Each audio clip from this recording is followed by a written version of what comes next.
Welcome to Proles of the Roundtable.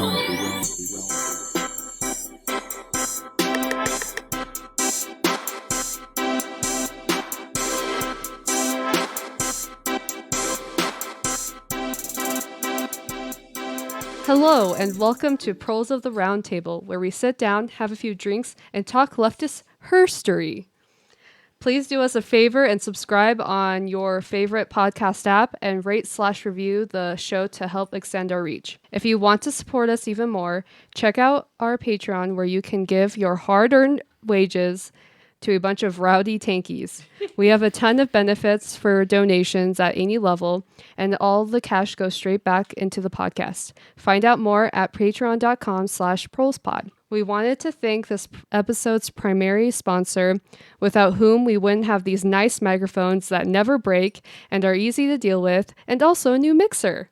So big thanks to our sponsor, Catherine McKinnon. Today with us, we have Liz. Liz, do you want to introduce yourself and what you're drinking and then where people can find you? Yeah, so my name is Liz. I'm a Marxist feminist. I am currently drinking Naked Juice, the mighty mango flavor, and which is the best. And you can find me on Twitter at socialism, Liz _ at the end. Nice, excellent. How about you, Alex? I am drinking Breckenridge Brewery Vanilla Porter. Excellent. Ethan? What am I drinking? This is a Class 5 Colorado IPA by Good River Beer. It says it's a wild ride of hoppiness, so I'm excited. Yikes. How about you, Taylor? I'm drinking Sierra Nevada Pale Ale, and it doesn't say a wild ride of hoppiness. It's just, a beer. Just a normal ride with the family. Just a normal ride of hoppiness. Nice. And I'm Ezra. I'm going to be your host and knower of knowledge for this episode. Truth dropper. The truth dropper, the spiciest of takers, I guess, or givers. I'm having tea with water. Where that La Croix at? Yeah, I thought you had fans. What happened to fans? I have many of fans, and I love you all so much. I apologize. I was trying to steal some from work, but Fucked up. I was unable to. I was caught. Oh, shit. What was it? LaCroix handed or something like that. I don't know.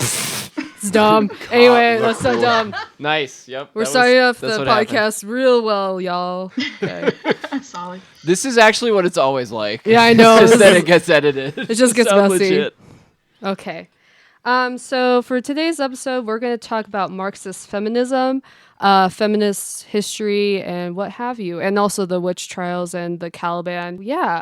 To begin, I just want to enter in with our general thesis. So our thesis for this episode is going to be that feminism and the theories that move within it are just mechanisms as to how and why oppression exists. It is not inherently asked for all equality and equity.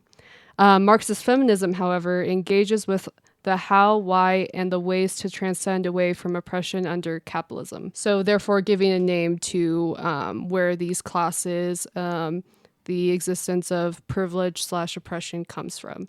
So to begin, we're going to talk about a very important text that both I feel like Liz and I were really touched by, and it means this book was one of the things that jumped me into Marxist feminism, and it's Caliban and the Witch by Silvia Federici. So Liz, would you like to talk about the substance of the text and things that were highlighted to you? Yes. So I'm going to do my best to not talk too much, just because there's so much from this book that you can talk about. So I kind of tried to break it down just based on what was happening in each century that I felt like was the most important, and that was most applicable to today. So to kind of start off, I think it's important to kind of have an understanding of, what the conditions of women were under serfdom at the time, because I think there is some sort of a misconception that, at least I've heard some people have it, where they kind of assume that before capitalism that there were societies where women and men were just completely equal, And as far as my research goes, that's not the case. And so that was never really a thing. Obviously, there were better conditions before capitalism, arguably, but not ever equal. So serfdom kind of started around the 5th and 7th centuries, and it kind of developed after the breakdown of the slave system in Rome. And of course, we know that slavery never really ended, but it was supposed to be like that kind of change. The landlords had to grant slaves their own plot of land and had to give them families, to stem off their revolts at the time. And I think the most important aspect of serfdom at the time was that it gave peasants access to the means of production and commons, which were like spaces where they would kind of come together to do different work together, like they were meadows, lakes, pastures. And these were really important because they were also integral to building community, particularly among women who were still doing the majority of domestic work, but they would do it together, which was a huge difference at this time as opposed to now and under capitalism. So the conditions of women under serfdom, there were a lot of social differences even within the peasantry. So there were still rich and poor peasants, if you can believe it. There were ones with land, those without, and then of course women and men. So the land was usually given to men and transmitted through male lineage, but there were many cases of women who inherited and managed land, and women were also excluded from like offices that better off male peasants were appointed to. Housework was more valued at this time, and like I said, women's labor wasn't isolated because women would work in communities together. And so these helped form like a strong sense of sisterhood and solidarity, which enabled them in this time period to stand up a lot to men. And I think one of the biggest takeaways I had from this book is that women were doing a lot. So they kind of did this through what were called the heretics movements, which were basically conscious attempts to create a new society. And they, of course, faced tremendous opposition from the church. This is kind of where the Crusades came from. Like the Crusades were called against them by the Pope. The Pope even created the Holy Inquisition to further exterminate them.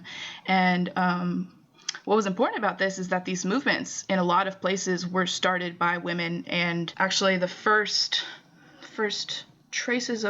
beginning of them happened in France and Italy in the 11th century. And so this was the beginning of women-led heretic movements. They basically challenged the church directly, challenged like social hierarchies, private property, accumulation of wealth. They were really trying to redefine like every aspect of daily life. And they also provided community structure, and they actually had a string of international networks of contact schools and safe houses for refugees. So they were doing a lot. And like I said, a lot of them were started by women and ran by women at the time. They also practiced what would be considered some of the earliest forms of birth control, and that they were abstaining from sex in marriage, or on the opposite end, they kind of treated sex as a very spiritual and sacred act, as in they had a lot of it, in opposition to the church. So there was kind of that difference in there. And so there were different like sectors underneath it, different kind of heretics movements. There was like the big umbrella of like what they were doing, and then different kind of groups underneath that. So like I said, the 11th century was the beginning of the women-led heretic movements in France and Italy. By the 12th century, we start to see the church making sexuality a state manner, in that they were like openly denouncing sodomy. They targeted gay people, and they targeted non-procreative sex. So was that entirely, like the church specifically, was that entirely to make sure that people were reproducing, like having children? Is that why that specific thing happened? Yeah, I mean, that was a big part of it. I think also it was really just a manner of controlling people under what they wanted, what they wanted people to do based on their ideals too. But I do think that a lot of it does go back to reproduction and wanting to control that. In the 13th century, like I said before, women weren't equal under serfdom. They didn't have access to many resources. And with the introduction of like money the way it was and wage labor, that actually led them to having, of course, even less access to property and income. So like the women started losing more of their rights. In Italian commercial towns, they lost their right to inherit, like they had the right at some point to inherit 1/3 of husband's property. But then they were further excluded, especially if they were single or widowed. So connection to men was really important as far as like connection to resources. So sorry, I'm so sorry. That I had a question that I had like really early on from something you said, and it ties in just there. So, like, what from a like Marxist perspective, and I mean I'll address this to Ezra as well, and like everybody else, like from a Marxist perspective, what is the basis, like the origin, like way back? What is the origin of the oppression of women? Like, from a Marxist materialist perspective, what causes that? It's kind of hard to pinpoint the exact moment, or because as far as I could tell, there aren't like a lot, at least from the work that I read for this, it's kind of hard to find the exact moment that there was like this difference created. But I think as far as we know now, the main source of it was kind of in this transition to capitalism through the primitive accumulation and all of the violence, and the witch hunts were really big part of that. So yeah, I think the more that I kind of talk about that, though, the more it'll kind of clear that up for you. Okay, awesome, thank you. Because there's a lot of Freudian feminists who argue that it's like a naturalized thing, that women have always been oppressed, but it isn't until you get to capitalism that you have a certain class of women, and women become a certain group in which they're pretty much what Liz is going to argue, how they're as a class, as a group, that they're going to be oppressed under capitalism, and that's the modes in which it is done. Okay.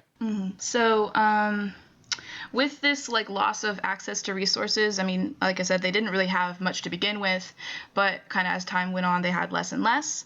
So women were actually starting to lead movements away from the country. And by the 15th century, they formed large percentages of the population in cities. And so most of them did lived poor, and they held like low-paid jobs as maids and spinsters and prostitutes around this time. Also important to note that in the 13th century, this was when the C-section was also first introduced. And this was important because this was the beginning of like female obstetrics. So they were the only ones who were allowed to, or the only ones who practiced it at the time. This is important because later on that will change. One thing I also really liked from this book that kind of was inspiring and also kind of amusing at times was that by the 14th century, like peasant revolts were very common. I feel like there's this kind of perception that like under serfdom people were just kind of content and all right, we have this land, we're doing this and that, but they were constantly like rioting, and a lot of them were armed. There were different ways that they would do this. They would kind of protest that they would refuse to work, or they would come out late and purposely do bad jobs so that crops would suck. When they were also forcefully recruited to fight in wars because they wouldn't just volunteer, they'd run away. So they were constantly, there was this kind of climate of just like rioting. They were constantly doing that. Also in the 14th century, women were starting to hold what would eventually be considered male occupations.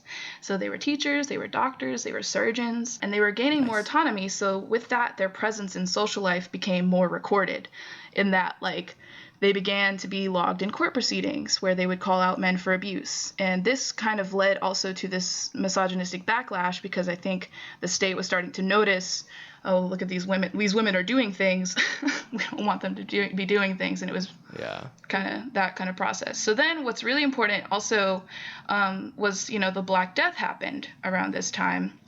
And that happened between 1347 and 1352. And it wiped out 1/3 of the European population, but it also shifted the balance of power more into the hands of the proletariat, because land became abundant and peasants could roam freely, which made them harder to control. So then, after the Black Death, these heretic movements that I mentioned before became more prominent and also more distorted by the state. So they were throwing out accusations against them, one of which was of animal worship in a more sexual tone. Because many of them were vegetarians. So they started trying to just paint these people in all sorts of ways. They also, they also had with the Inquisition, the inquisitors that were sent out to essentially investigate and kill these people, also reported an existence of a sect of devil worshippers that they called Luciferians. And this was important because, as I'll talk about in a little bit later, the devil had a strong association with witch hunting that was definitely changed to kind of fit their narrative. By the 15th century, there was a broad section of the peasantry that kind of had this period of power that they'd never really seen before after the Black Death. And also this was kind of in part because of the rioting they'd been doing leading up to this. So in the 15th century, there was actually the difference between male and female earnings were drastically reduced. But sadly, by the end of the century, and I believe in response to this different level of power, the state was trying to create a violent division between proletarian men and women. And they did this by, well, trigger warning, because I just want to throw that out there in case anybody's listening. But they essentially did this by decriminalizing rape. And they, in France, rape was essentially decriminalized as long as its victims were of lower class. Jesus. Gang rape became common. It would happen openly and loudly at night. Men would break into victims' homes and drag them into the street. And they kind of, whatever their view of it was, that essentially this was like their revenge against the system because they were poor and they weren't able to afford marriage.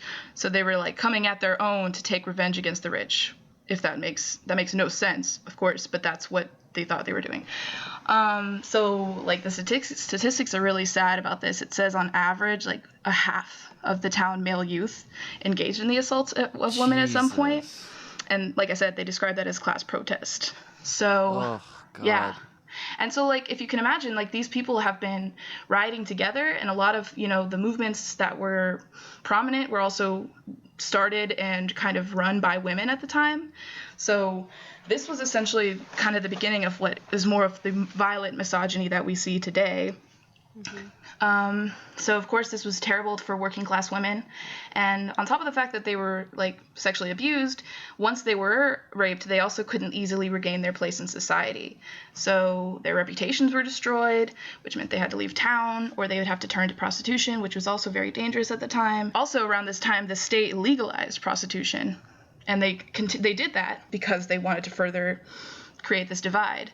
And in France and Italy, they actually opened publicly managed tax-financed brothels in every town and village between 1350 and 1450. So this was kind of the beginning between this like class division, I would say, of men and women in the 15th century. And it had a really sad and violent beginning, which I think, ties into today. The same kind of issues still come up.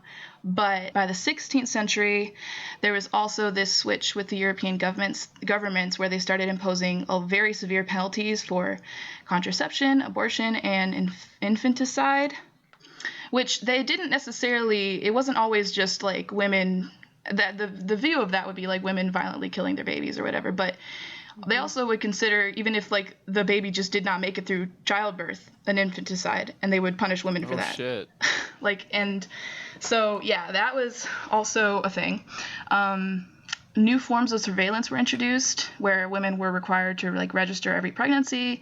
And yeah, they were sentenced to death if their infants died before baptism after a concealed delivery, regardless of if they were proven guilty of any wrongdoing. So regardless if, like I said, the baby had just happened to die during childbirth. There was also laws passed against like even hosting unmarried pregnant women, and people who were friends with them or, associated with them were also publicly chastised. It's really disheartening to understand how much of that is still in practice today, like in the U.S. and just everywhere, but like in what, fucking Western chauvinists would call like the most brilliant nation on earth, and like we've done the most good things. Like so many of these things that were happening back then that are still happening. This is just disgusting, unreal. Yeah, it really is. Even like as a woman, kind of understanding how things are today, it was just wild to read this and just realize how far back it goes. But yeah, so as I mentioned before, though, midwives usually were entirely women up until this point. But they were, with this new surveillance and these rising suspicions against these terrible women who were not always having babies, wonder why, these women, they were either forced, the midwives were either forced out of the work, or they were forced to become spies of the state if they wanted to continue their practice, which essentially meant that they were expected to report all births, discover the fathers of children born out of wedlock, and examined women suspected of secretly giving birth. So, for instance, like if a baby showed up on the church steps in their town, they were literally required to go out and examine the women in the town for signs of lactation. And just go out there and do that to see who would have Wow. birthed a child. Yeah, so also there was in like Protestant towns and countries, there was an expectation that people needed to spy on women's sexual activities, report if they received men while their husbands were away, or even if like a man just entered their home with them alone and the door shut behind them. That was supposed to be reported. And in Germany, yeah. No, I was just saying, like, that sounds like, yeah, one of the stories from the 1950s in the U.S. Mm-hmm. And I mean, yeah, not that we're that much better now. Yeah, no, it's like a lot of the same stuff as we talk today. It's just kind of cycles of things. But Fuck. in Germany, women were punished if they didn't make enough of an effort during delivery or if they weren't enthusiastic about their child. Yeah, so then in the 16th and 17th century, more women were executed for infanticide than any other crime except witchcraft, which they also, of course, tied into like killing of children and violations of other reproductive norms. So then mass prostitution had existed before this point, but the scale of which it existed and how much it grew was a product of the privatization of land and women's loss of power with regard to wage employment. So women were literally making like 1/3 of what men made, and they were also required to take care of children and work in the home. So they started to turn to prostitution more as a means of survival. And when they started doing this, even after there was all this like push in a lot of like in these other countries where they had brothels everywhere, when women started doing it as a way to kind of like gain some sort of power or money back, that's when they started to make it illegal again. So by like 1530 through 1560, many of the brothels closed, and the women who participated in it still were severely punished, especially streetwalkers. And in some cases, they were literally tied up, put into cages, and repeatedly submerged in water, almost to the point of drowning, if they were caught. And in France, the raping of a prostitute ceased to even be considered a crime. So a lot of like the origin of where this kind of started to change and where this division of men and women came from was essentially through sexual violence and like state terrorism against women. Leading up to that, there were the witch hunts. And so this was like on top of the fact that all of this other stuff had already been happening. They then introduced the witch hunts, where hundreds of thousands of women were burned, hanged, and tortured in less than 2 centuries. This also occurred simultaneously with colonization, and of course the extermination of populations in the New World. The English enclosures, which was essentially their seizing of the commons that I had mentioned before, where people would work in community, they seized those, and then the beginning of the slave trade. So the peak of the witch hunts was between 1580 and 1630. Imperial legal code in 1532 established witchcraft to be punished by death, and then in other countries this was kind of passed in laws this was passed. Other laws were passed in like Scotland, Switzerland, France, England. One other important thing to note was that the witch hunt was the first persecution in Europe that made use of multimedia propaganda to generate like mass hysteria among population, which we know now today is like a daily thing, but this was like the first instance of it where they really started to do that, and they would do that through pamphlets that they would alert the public to dangers posed by witches.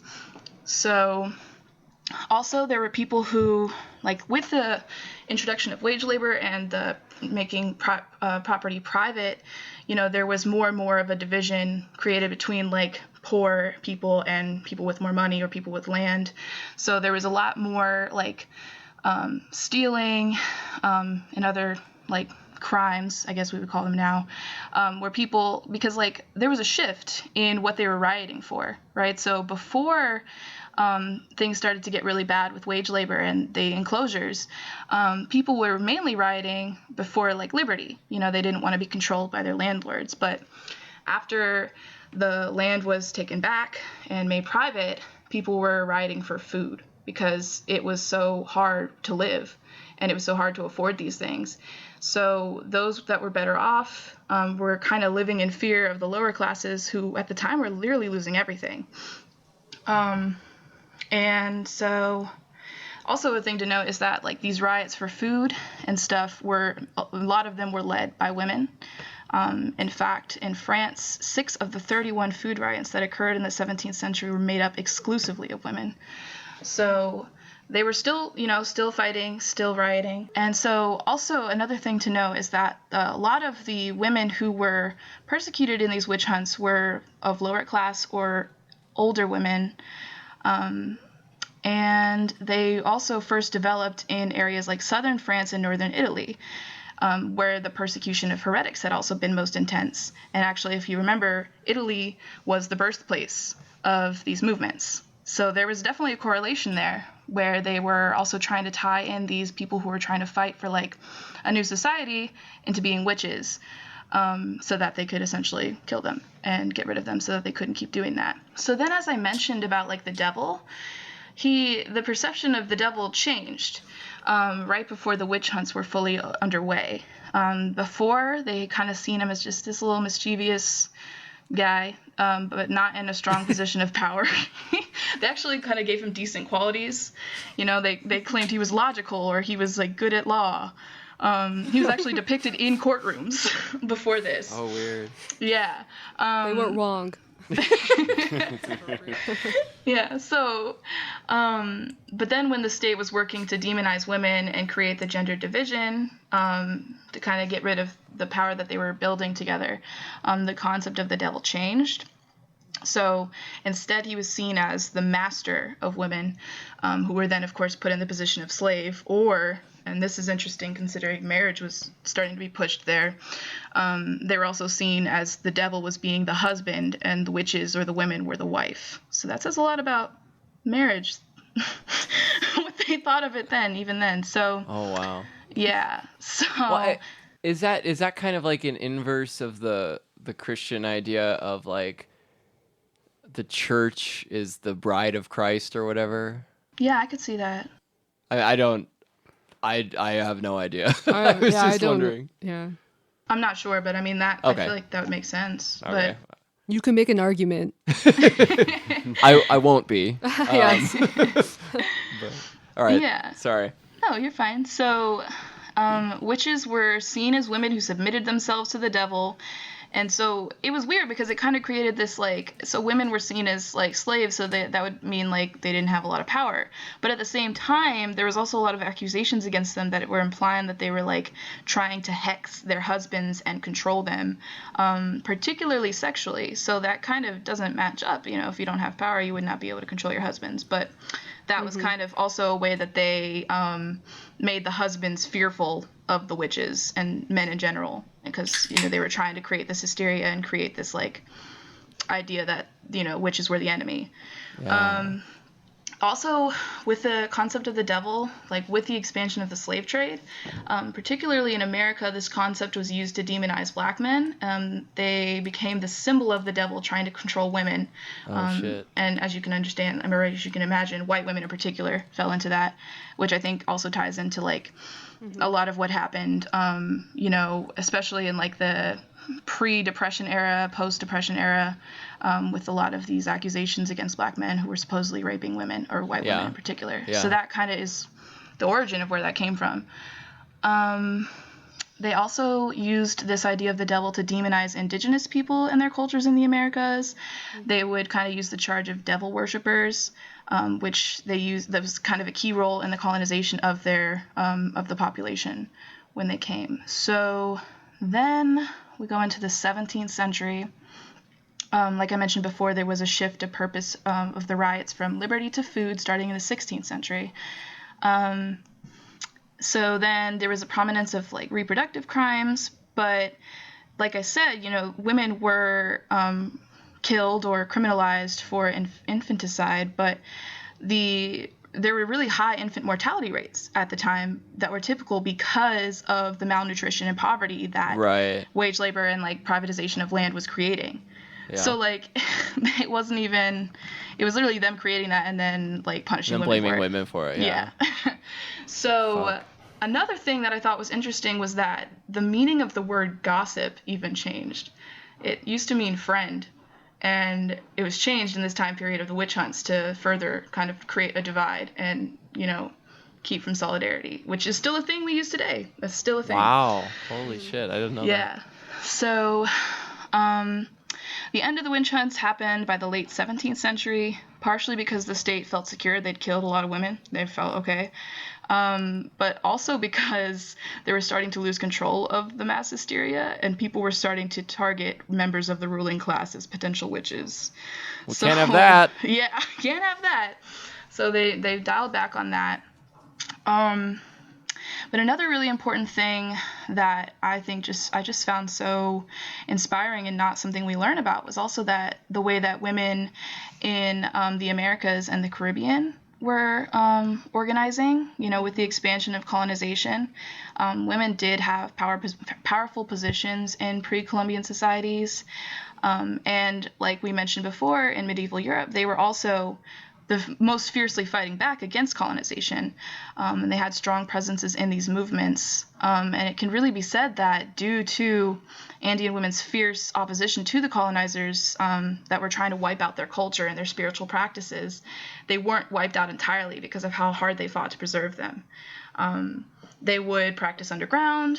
They would become like priests and leaders, which were things that they hadn't done before. They would run away and hide in the mountains away from them and just continue to practice. They'd had to do it underground, but they were determined to not let their culture be destroyed. Another thing is that, like I said, women did kind of have like higher positions of power in these societies, in these communities, and colonizers kind of introduced more of a gender division, and the idea also of children as property, because they never had even heard of reprimanding their children as far as like beating them or anything like that. And so when these men came to the indigenous communities to take control, they would also kind of encourage the men living there to like take control of their women and their children. They actually encouraged what was like the first public whipping of children for wrongdoing. So that was also kind of the beginning of that, at least in the Americas. When was that? When was that? That was like probably the end of the 16th century, beginning of the 17th. Start like when mostly like the Spanish were kind of coming over there.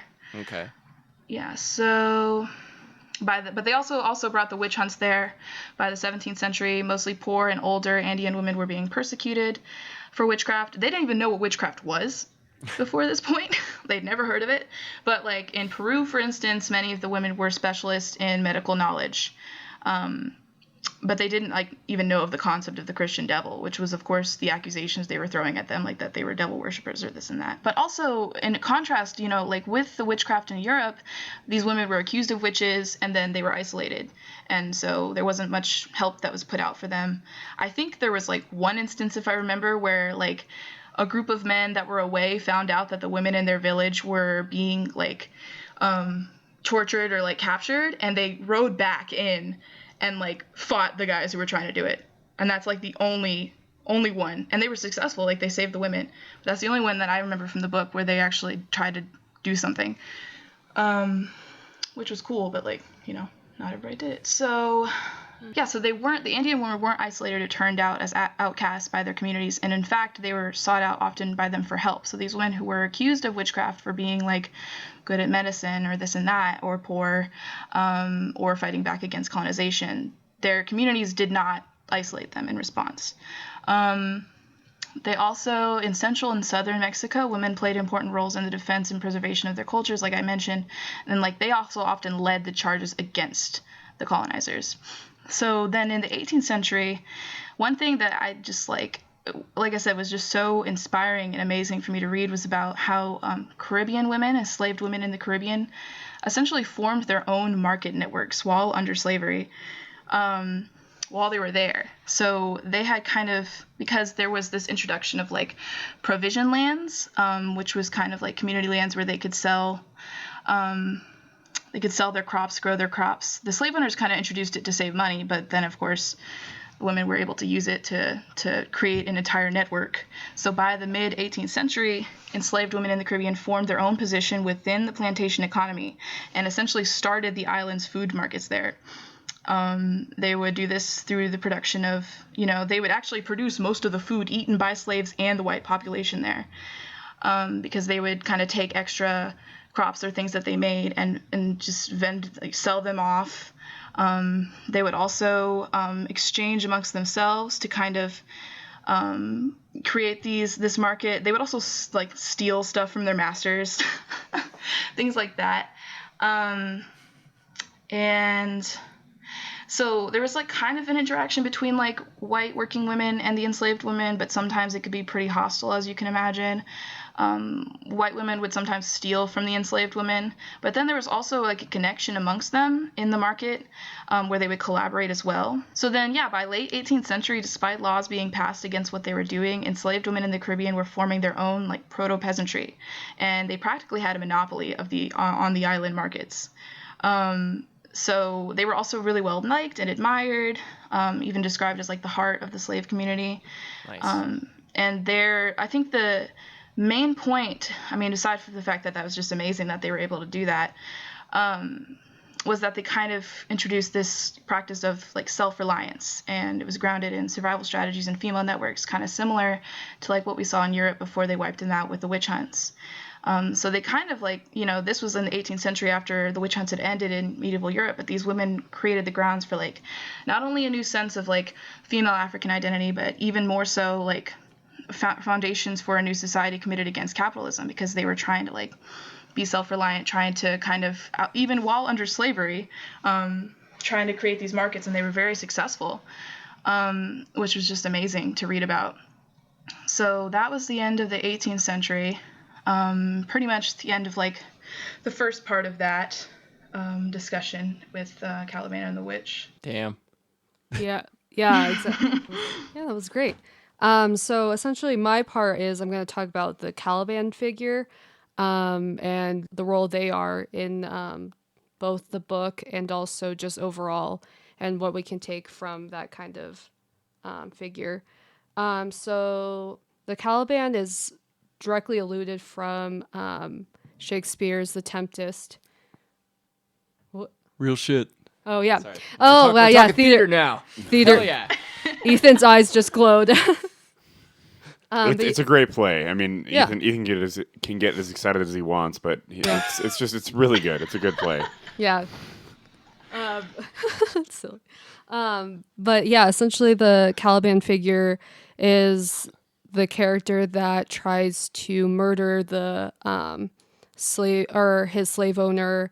Am I getting it correctly? I'm getting Yeah. I mean, Prospero, he's a wizard who lives on this island, and then Caliban he lived there before Prospero showed up, because Prospero, it's a long story. Yeah, Caliban basically was indigenous to this island. Prospero showed up and takes over, and Caliban has this very odd servant relationship to Prospero. Yeah.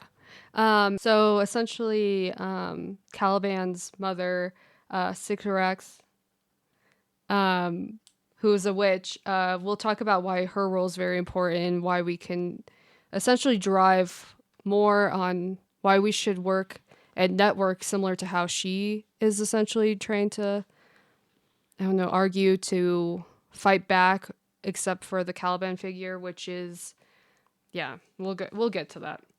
Hell yeah.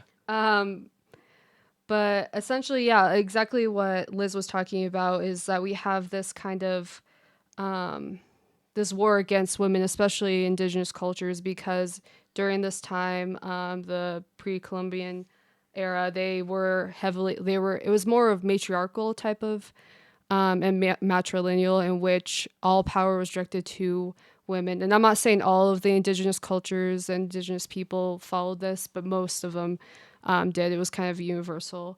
But yeah, so we have that. And then also that, I don't want to say property, because property isn't like something that's applied to indigeneity, but this idea that wealth and like power and how things are and stories are transcended by the women in the tribe. Yeah. So we get to that. Caliban therefore takes on the motif of Latin American resistance, this idea that we need to learn the language of the oppressor, the colonizer, and utilize it against him, kind of working in the system. You could say voting is some kind of way to utilize the master's tools against him. But Real DSA hours. real deal.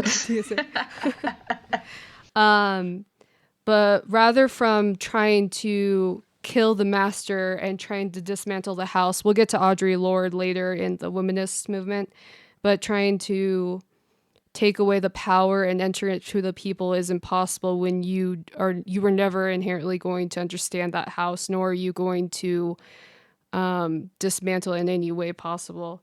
So that's where Caliban's mother comes in which the witch is essentially like, you have to utilize the land, you have to utilize the power that you were instilled with, the knowledge that you have to go against the people. Women were often holders and would speak to the spirits of the land known as wakas, I think I pronounce it, wakas, which are, they could be anything. It could be mountains, it could be rivers, it could be, they could be any, like, animals as well. But essentially, they're the spirits of the ancestors. They are the guides to how to exist within the world and how to transcend any knowledge and any wisdom that you have. So this also gets to like the respect piece of indigeneity, in which you have, and the way in which you respect the land and nature is because those are your ancestors. Nice. And they have the wisdom that you need.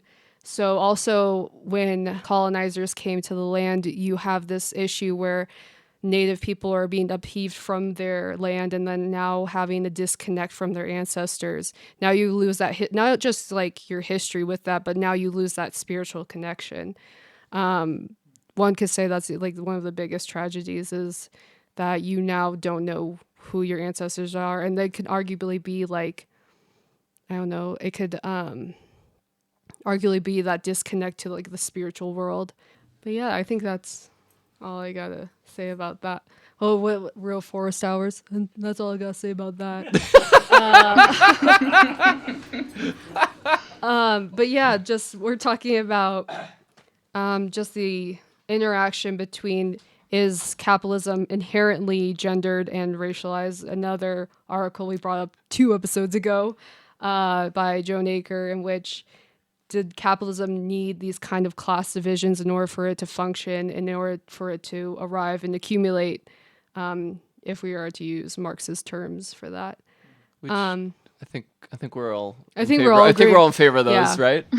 We like Yeah, those. exactly. Yeah. And I want to like, before I enter into it, I do want to acknowledge that we're kind of missing some part of like, how does African diaspora tie into this? Like, how does essentially creating slave labor within America, the United States, and other countries, how does that impact capitalism to thrive? But obviously we can talk about that in a later episode, or more thorough later. But moving forward, we're going to talk about the first wave of feminism and the suffragist movement.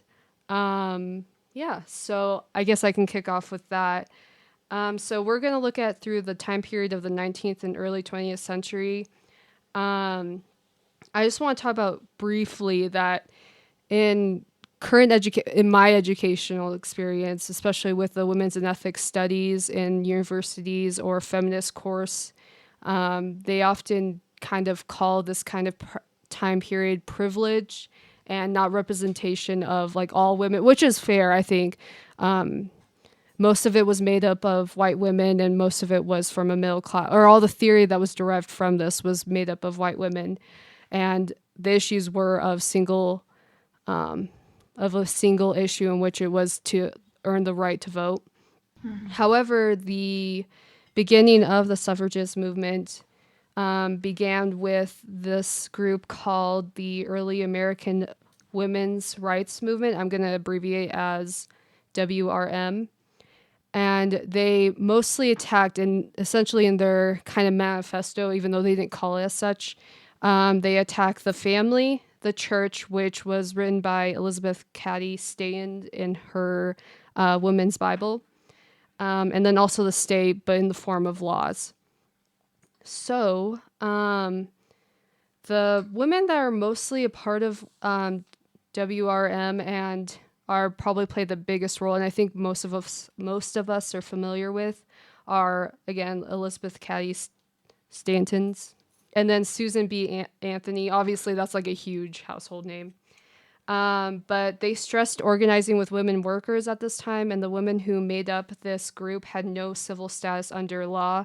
So that would make up women that were recently divorced, women of underage or minors, women that were at the age that they couldn't marry anymore, so essentially becoming spinsters. The most privileged of them, and the most privileged of the WRM were those who could embroider, those that painted china, those who spoke French. Again, like, were able to come up with theory, especially because French philosophy was kind of getting very prominent at this time.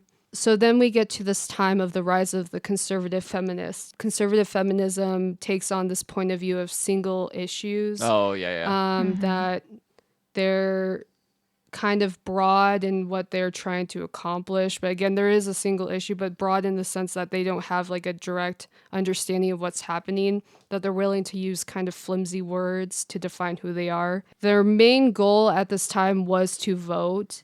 But again, voting doesn't really matter. Again, you're using the master's tools to essentially, you're trying to dismantle something that you can't really work around, because men are going to figure out that you're trying to earn the vote, so then they're going to work for your vote so that you can vote for them. This we'll get to later on when we talk about Nicaragua. But Oh, shit. so essentially the conservative feminists, they saw themselves as defective men for which women issues became sectarian and men's issues universal. Therefore, this movement became the face of the suffragist movement. So it even goes into like workers' unions and such, that they were willing to help with the men, but they understood that they needed to take on whatever men's issues were in order for them to feel like their voices were heard, which I think it's understandable. And this has happened with multiple groups as well, with the Black Panther Party, which I think they did amazing work, but they also had a lot of issues with misogyny and not listening to Black women's voices, especially when things were getting kind of iffy with certain people. But yeah. Yikes. So granting the vote gave way for the WRM to lose momentum, given that winning a vote became their only objective. So they have a goal of reaching complete liberation of all women. They just saw that vote was a way to do these kind of baby steps towards that. And you can see that with Nicaragua. There's an article by Victoria Gonzalez Rivera who talks about the Somocista women's movement from 1920 to 1979, that even though the women gained the vote and opportunities, they were allowed to do so because their vote was going to the dictator Somoza. And then after the gain of the vote, the movement disappeared, like similar to the American thing, where we see this like the first wave was only single issues. And then once you win like a single thing, then everyone disperses because there's no reason. You're like, well, no, I have a right to vote. And since you have a right to vote, I don't really have a reason to go fight. Again, and this is where the privilege thing also comes in, is that because things aren't as dire to you as other people's situations are, you're willing to only deal with one issue at the time without understanding that we need a greater liberation for people to stop dying, essentially, especially with Black women, Latinx women, what have you. that sounds so familiar. I know, it sounds so familiar. It's almost like, wait, when's the women march? Isn't it Oh, like the Women's March? Yeah. Oh, that was right after Trump got elected. That was early don't they do it 2017. every January now? Well, the first one was January 2017. Yeah. Yeah, the white women's the transphobic white women's march. Yikes. Yep. Hashtag resistance. Hashtag resistance. Oh God. There were like you were saying, a lot of like the more mainstream kind of like conservative white women movements at the time, they really just kind of saw the vote as like what they were fighting for, and they didn't really have much more of an analysis besides that. But there was also like worker strikes going on at this time, kind of all across the board. And in 1910, well, it's technically started in 1909, but there was a New York City garment workers strike. And this mainly involved like largely it was like immigrant and teenage female workers, and they fought and for about a year, and they almost all of them, unfortunately not all, actually eventually got like union recognition through this, and they actually this is kind of known as the uprising of the 20,000. And so the Socialist Party in the U.S. around this time organized Women's Day marches, kind of in solidarity with these women who were striking, and just kind of, to raise class consciousness among women. So a lot of the women involved in this march were garment workers who were putting forward demands of like higher wages, better working conditions, and the right to vote. So they were still kind of like including that, of course, but they had a wider picture, and they were also trying to fight for their own like rights as workers. But the Women's Day marches kind of inspired other women around the world, and these these garment workers who were striking. And so Clara Zetkin had, in response to this, had a resolution at the 1910 Second International Conference of Working Women to declare International Women's Day an annual socialist holiday. And so we know that today, that continues today. That was kind of what sparked it through these New York City women who were striking. But even more kind of amazing, and obviously we know that like this wasn't like the beginning of the Russian Revolution, as if there was not any other preparation, that led up to it. There was a lot. But in February 1917, women textile workers in Petrograd organized a demonstration for International Women's Day. And so this was under the theme of opposition to the war, high prices, the situation of the woman worker, which resulted in a massive strike movement, aka this was like the first day, it can be known as the first day of like the Russian Revolution as far as like the strikes that were happening. Hell yeah. And it was effectively organized by women. So Hell I just yeah. think that was really cool, and I wanted to add that in. Yeah, Oh, no, that's great. that's tight as fuck. Yeah. I Okay. think along those lines, like talking about the women that organized behind factory work within industrializing Russia at the time. That's what you see over and over and over again, is that poor working class men have always been seen as fodder for cannons or guns or bombs or whatever. And we talk about that in Western history so often, but we never recognize the fact that actual like change within countries, within nations, is typically picked up and produced by non-men labor, like non-male labor, and it's like that's really it's huge. Like the Russian Revolution, like you just said, is was a result of that, but like so many other things came about because of the fact that like men were seen as able-bodied enough to go fight, and that would left women to like run things and try and change as much as they could at home. And that's like just a point of history that's always so completely looked over that it's like infuriating. Yeah, agreed. Yeah, I mean, and not even just at home. Like, there were also a lot of different instances where women were on the battlefields and fighting and organizing these kind of things too. So yeah, That's true. Yeah, there was. I'm pretty sure there's. I don't know when they uploaded this, but there was a thread on Twitter where they had a bunch of like all the awarded and like most killed, most Nazis killed USSR snipers, and most of them were women, and like it was so beautiful. Wait, what? Oh, No, wait, what's that face? Lyudmila Pavlichenko. Yeah, We yeah, always got a shout out to Lyudmila. yeah, exactly. She's fucking the GOAT. The goat. Oh my god. Greatest of all motherfucking time. Like, yeah. True. Where's my Hollywood blockbuster about her? True. We don't want Hollywood to have. No, her. I know, They but don't you know, deserve but I her. mean, like, where's my No, American yeah. like motherfucking? Yeah, that's fair. That's fair. So I guess moving on with that, I'm going to talk about a really crucial piece within feminist history, known as The Second Sex, by Simone de Beauvoir. So this text was published in France, Avi, post-war in 1949, 5 years after the French women received the right to vote. de Beauvoir sought to explain why there was significant inequalities despite having the right to vote. So she defines essentially women's existence through the presentation and ornamentation of the feminine body. So when a woman walks, there's a certain way a woman walks. There's a certain presence that a woman brings to a room.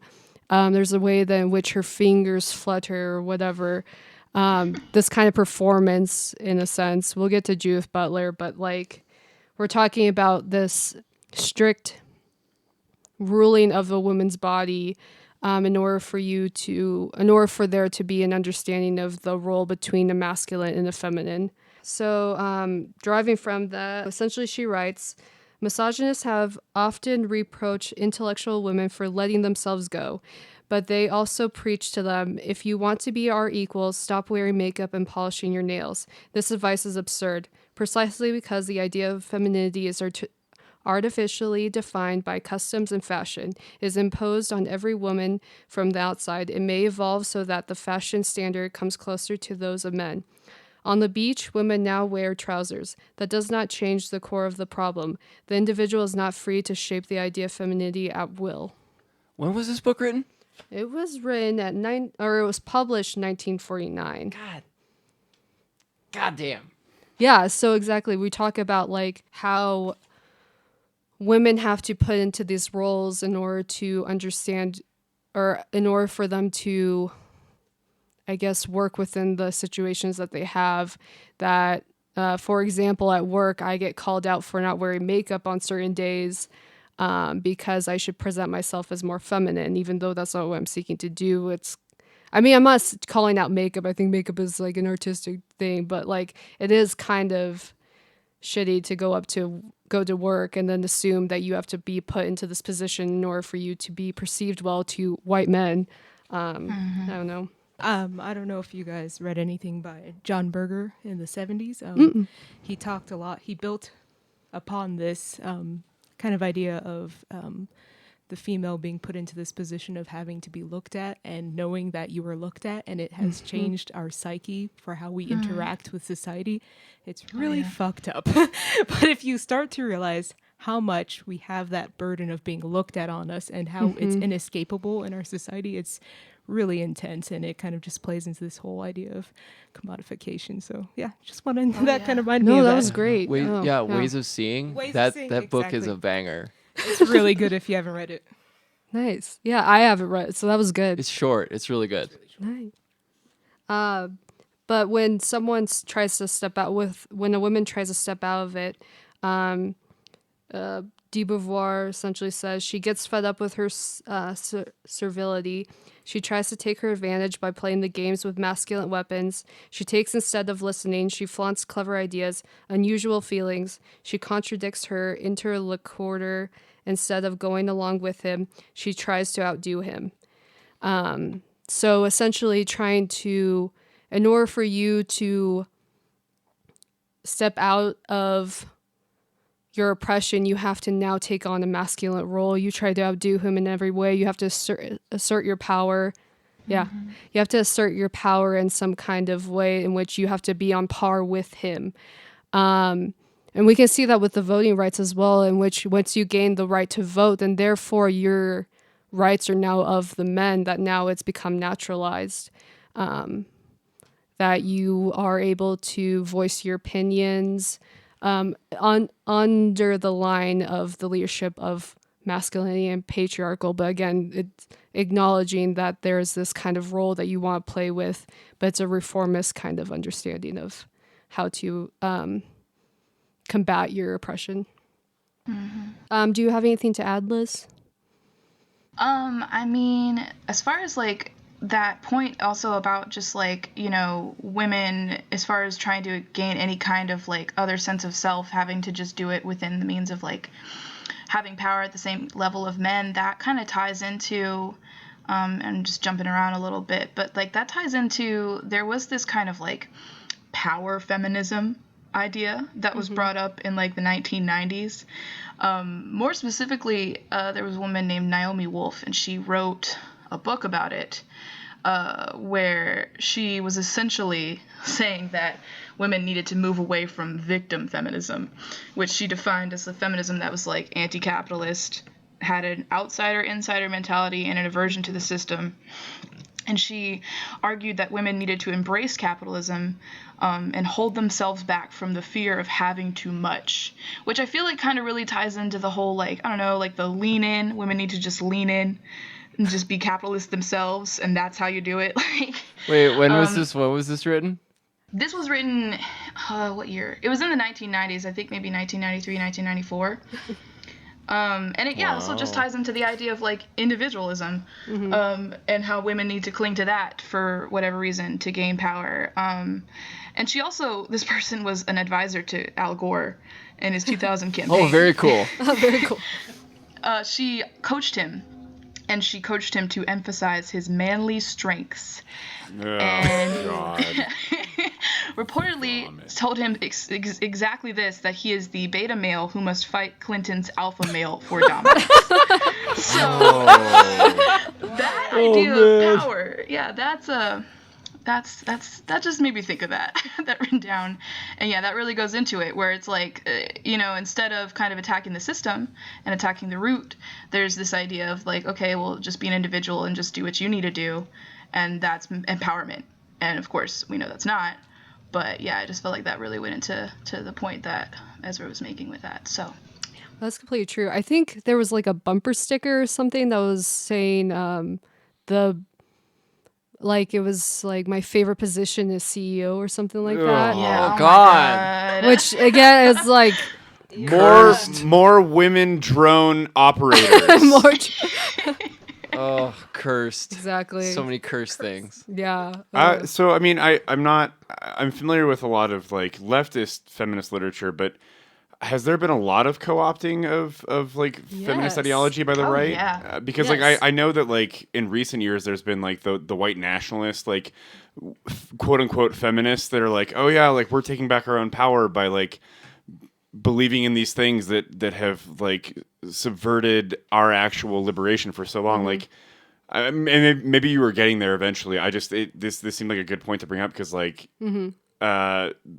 this person like helping Al Gore and like calling him a beta male, like you've got to fight the Clinton alpha male. Like that's so akin to what's happening now in 2018 with like white nationalists and like online incel culture and stuff like that. Like it never really goes away, and it's probably been there for millennia. But like how I don't know. I don't even know where I'm like really trying to go with this. But like it just seems like this is something that's been so apparent for so long. No, and that's a fair question. I would, and we'll get more in depth, or maybe we could start now. I'm not really, but I will say that the academy, like, education has co-opted the language of feminism, and even white men have utilized it. We'll talk about this in sex positivity and sex work. But I would even argue that like you can, yeah, I know we're going to get spicy. Buckle up.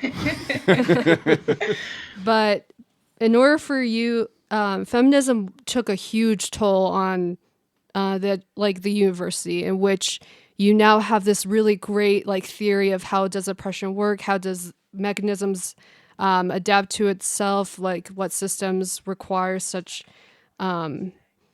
callous to work.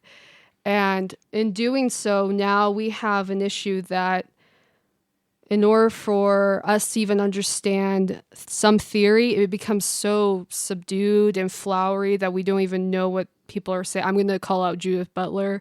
I'll just do it now, honestly. But Judith Butler, come on Proles Pod and defend yourself. no, I guess so. Oh yeah.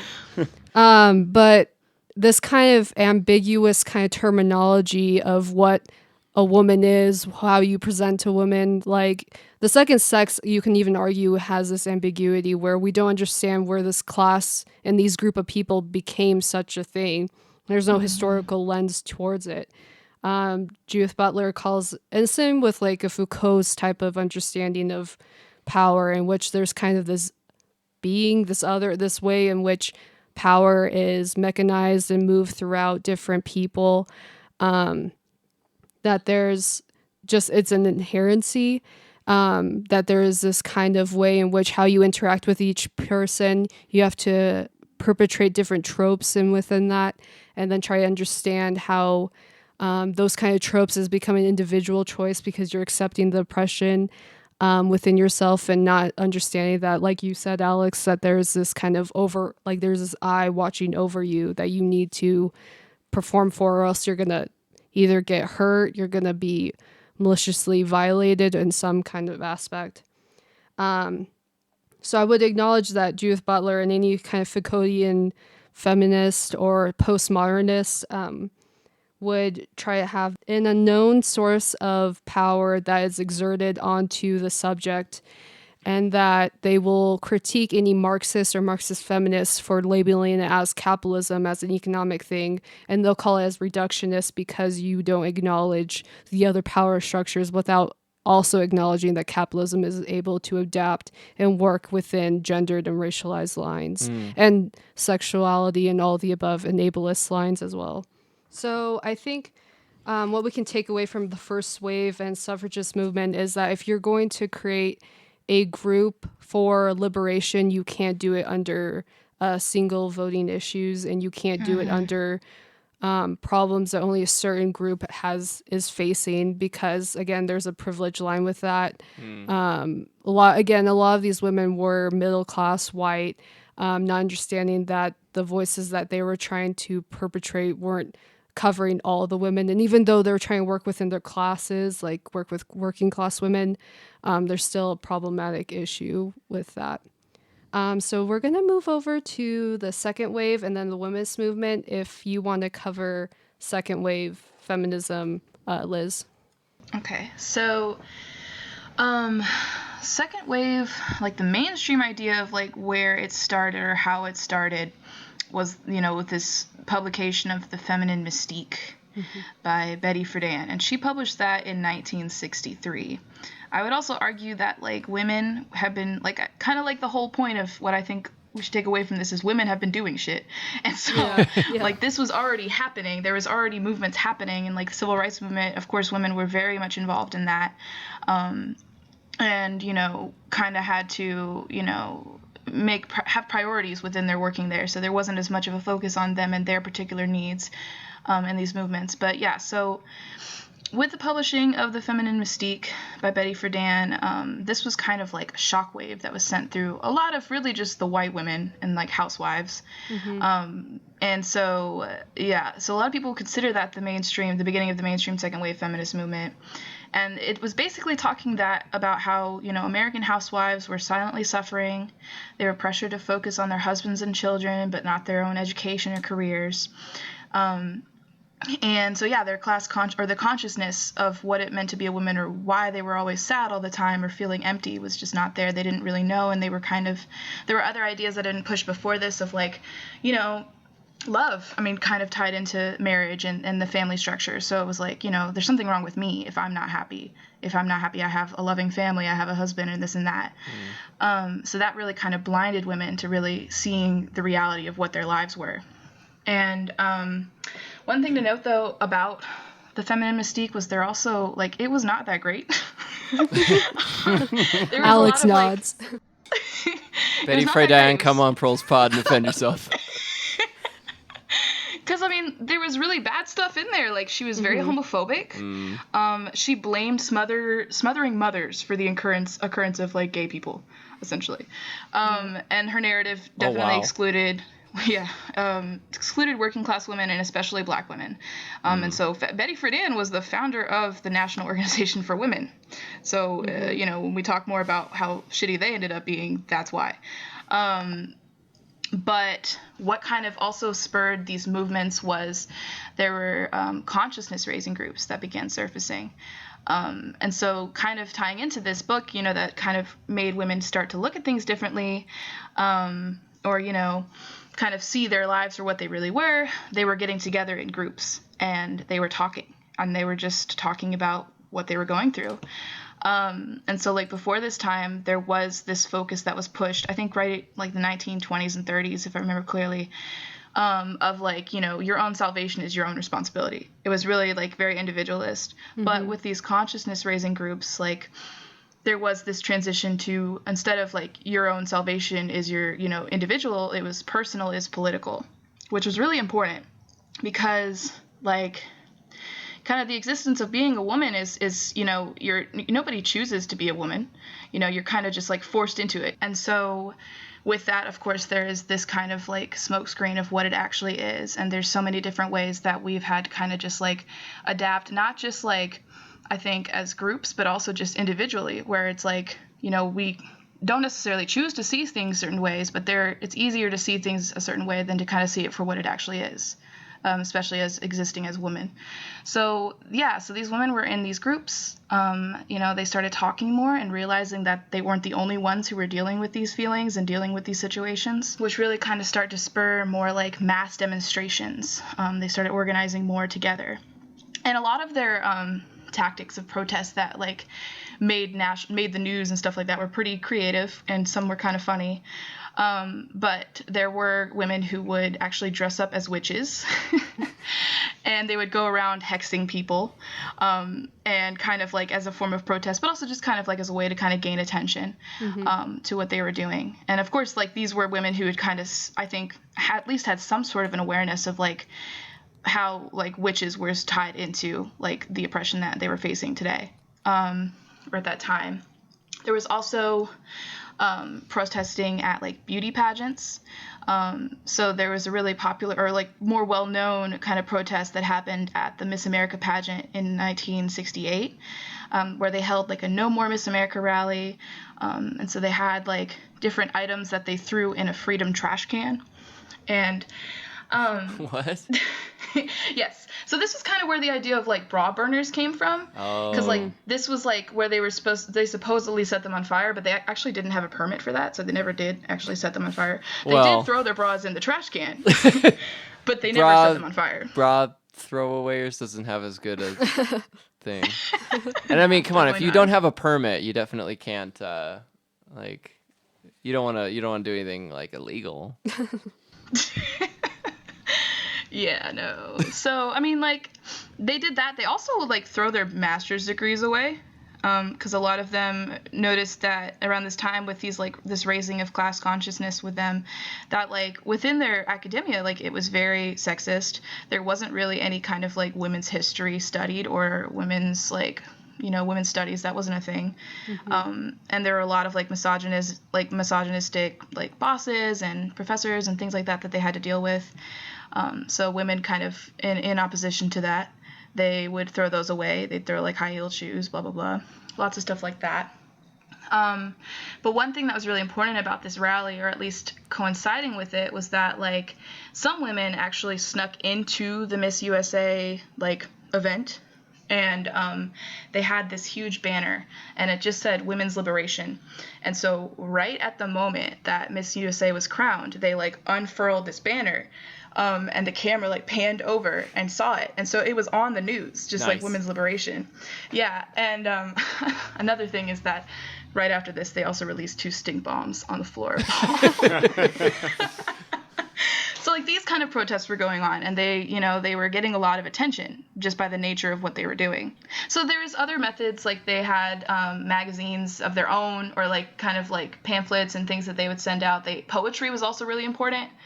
At this time, women were writing. I mean, really, a lot of it was just about women kind of recognizing that their experience was not like an individual one, and also recognizing that the root of that was, you know, capitalism and the problems within the system. Nice. They were also, of course, like organizing for the right to abortion, because women had to do kind of like, at the time, they had to do underground illegal abortions. So there were women who formed groups and taught themselves, like learned how to perform abortions.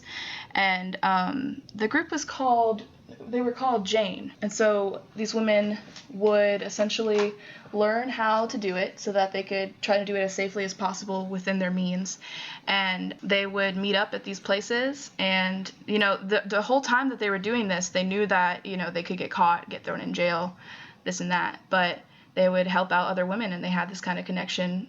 They did this for a few years, where they would just perform illegal abortions for women. And so that's badass. yeah, it's pretty great. There was a group called the Red Stockings, and they were like a radical feminist group, and so they were also kind of behind a lot of these like abortion protests for it and stuff like that. They in 1969 they launched Speak Outs, so women would start to tell their stories publicly about having to get illegal abortions. And I think this was, kind of dangerous at the time, obviously, because it was illegal. But, lots of women came out to these. And so they started to kind of happen all across the country. And so for the next 4 years, like before Roe v. Wade, these things were happening kind of leading up to that decision. And of course, like there were a lot of issues kind of like with the first wave between white women and women of color, particularly black women, and between women and lesbians. Because now, as I mentioned before, the National Organization for Women was founded by Betty Friedan, and other women like Gloria Steinem were in there. And they were kind of like, I guess, like a reincarnation of the more conservative feminist movement that was happening in the first wave, where they didn't really have like a focus on intersectionality or on like women as a whole. It was just more so their interests. And it was founded in 1966, really only focused on white women's struggles, would literally like ignore women of color and lesbians who were kind of trying to push for their own issues to be involved and they would kind of say it as, oh, too much to advocate for, like we're trying to get this right now, we'll focus on y'all later kind of idea, as if it's not all tied together.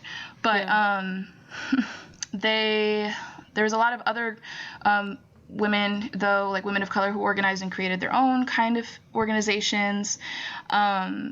Because there was issues also at this time of like mass sterilization that was occurring. So like on one hand, there was like a lot of women who obviously wanted the right to be able to choose to abortion. But then on the other hand, there was women, mostly women of color, especially like Puerto Rican women, who were being massively sterilized against their will.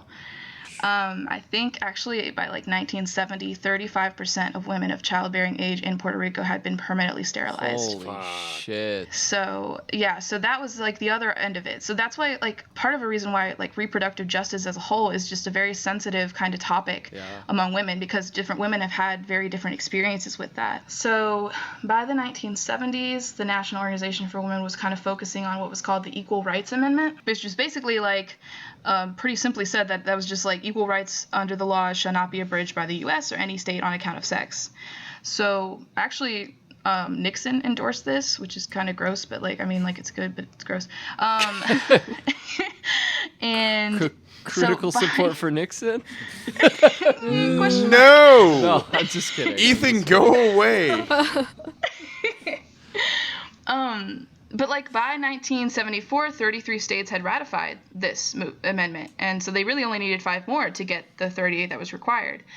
I think also around this time, I can't remember the year exactly, but women were pushing for like childcare to be included in like under law, like as a requirement. Hell yeah. And I can't remember if it was like 1971. I don't have it written down, but it was like around the 1970s also where that was being pushed, and it actually made it through the Senate, almost passed, and then Nixon vetoed it. So fuck Nixon. Yeah, basically fuck Nixon.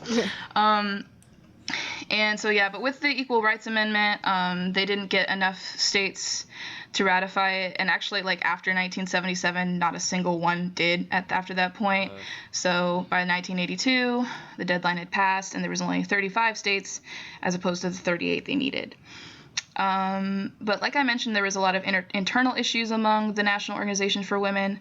Eileen Hernandez, she was actually a founding member, and she was the second president of NOW, but she was making more public criticisms of them and, calling them like what they were, which was too white and middle class, and I would say liberal feminist. And so a lot of people started kind of leaving the organization.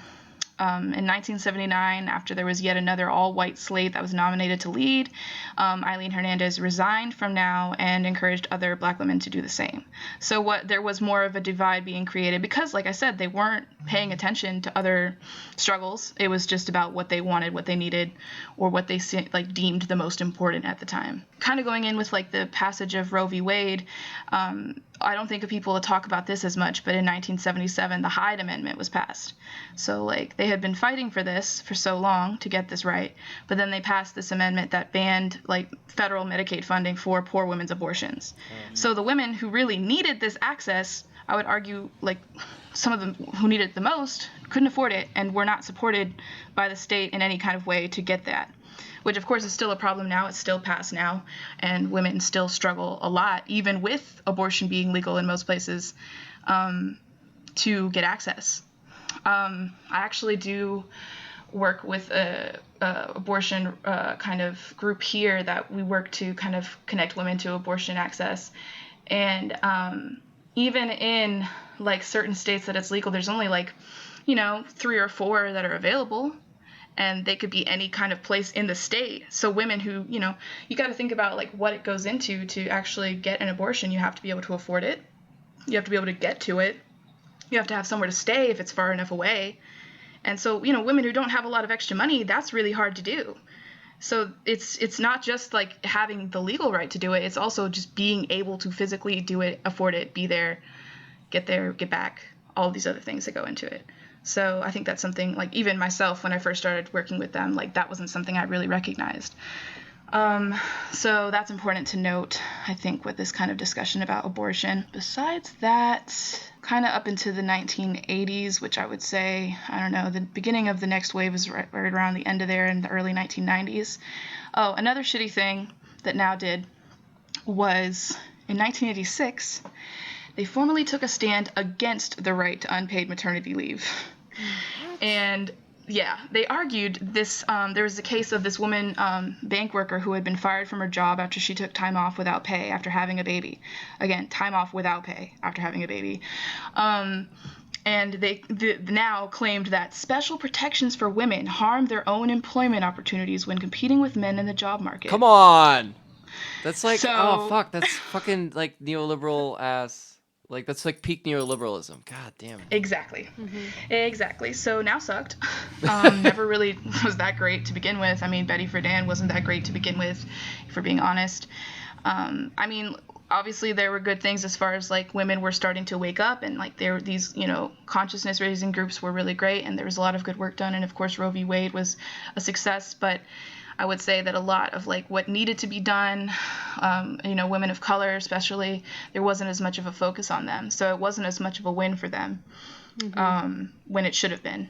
So, yeah, that's kind of, like, what I would say for second wave. Also, like, it's important to note that, Kimberly Crenshaw, in 1989, she coined the term intersectionality, which was really important. And I think, especially in response to how the women's movements had gone so far at that point, and that was a really important term that's, we still hear today. And it's really important as far as, like, acknowledging that there are people who experience multiple oppressions, and that kind of constitutes their experience. And it's really important to recognize that. I think it's important to address that when someone puts intersectional feminist on their Twitter profile or Instagram, I want to acknowledge that doesn't mean anything. Intersectionality is a mechanism in which power exists within different groups. If you will, think of, like, a spider web, and as the closer you are to the center, which is the power dynamic, the more you can feel the vibrations of it.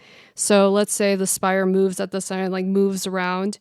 The people that feel it the most, let's say the water drops, if we are to allude to that, you're essentially you're feeling that vibration, and you might even fall from that kind of web because of that entanglement. And that's just a simple kind of idea of what intersectionality is that your position to power and oppression, and how, let's say, being in my example, being non-binary, being Mexican, being those things, I feel different vibrations than someone who is a white male. I'm not saying that you don't feel those vibrations, but I am easier to fall down from the kind of web, and I'm more susceptible to being cut off from the rest of the group. But yeah, that's essentially what. We'll go ahead. Oh, I was just gonna say, I feel like Marky Mark might have felt some vibrations that. Sorry, I had to throw in a joke about good vibrations and Marky Mark. Yeah. I'll never bring Mark Wahlberg up again in a podcast as Thank long as I you. live. Please No. don't. He is so bad. But I kind of want to acknowledge, like, the idea of intersectionality comes from a Black woman who's fully aware of how her identities intersect with each other and how she's able to acknowledge that. This is almost getting to a pedagogical lens in which the ones that are most able to learn of this kind of these issues and are able to witness and observe this oppression are able to come to this place of teaching and educating, not saying that their emotional labor should be utilized. I'm not using the term properly, but air quotes, that they're shouldn't be forced to like discuss something if they're not willing to do so. But it is essentially our right to talk about what's happening in our communities and build groups sure. and organizations with that and within their own communities. Sorry, Liz. No, I was just going to say, adding on to that, I feel like just that idea also of just like, you know, women who are the most oppressed and kind of facing all these different kinds of oppression at once. If you look, like, just studying the history of these movements, they were the main ones who were doing things about it too, because they had to. They didn't really have any other choice. Yeah. So Definitely. Yeah. And this kind of ties into the womanist movement. There's debates as to where it situates within the waves, and the waves aren't to acknowledge like this like static position. It's just trying to understand how historically feminism goes about it. But the womanist movement kind of goes in between like the second and third wave. But essentially it was adopted by and named by Alice Walker. So Alice Walker defines it as a woman who loves other women, sexually or not, loves women's culture, emotional flexibility, and strength.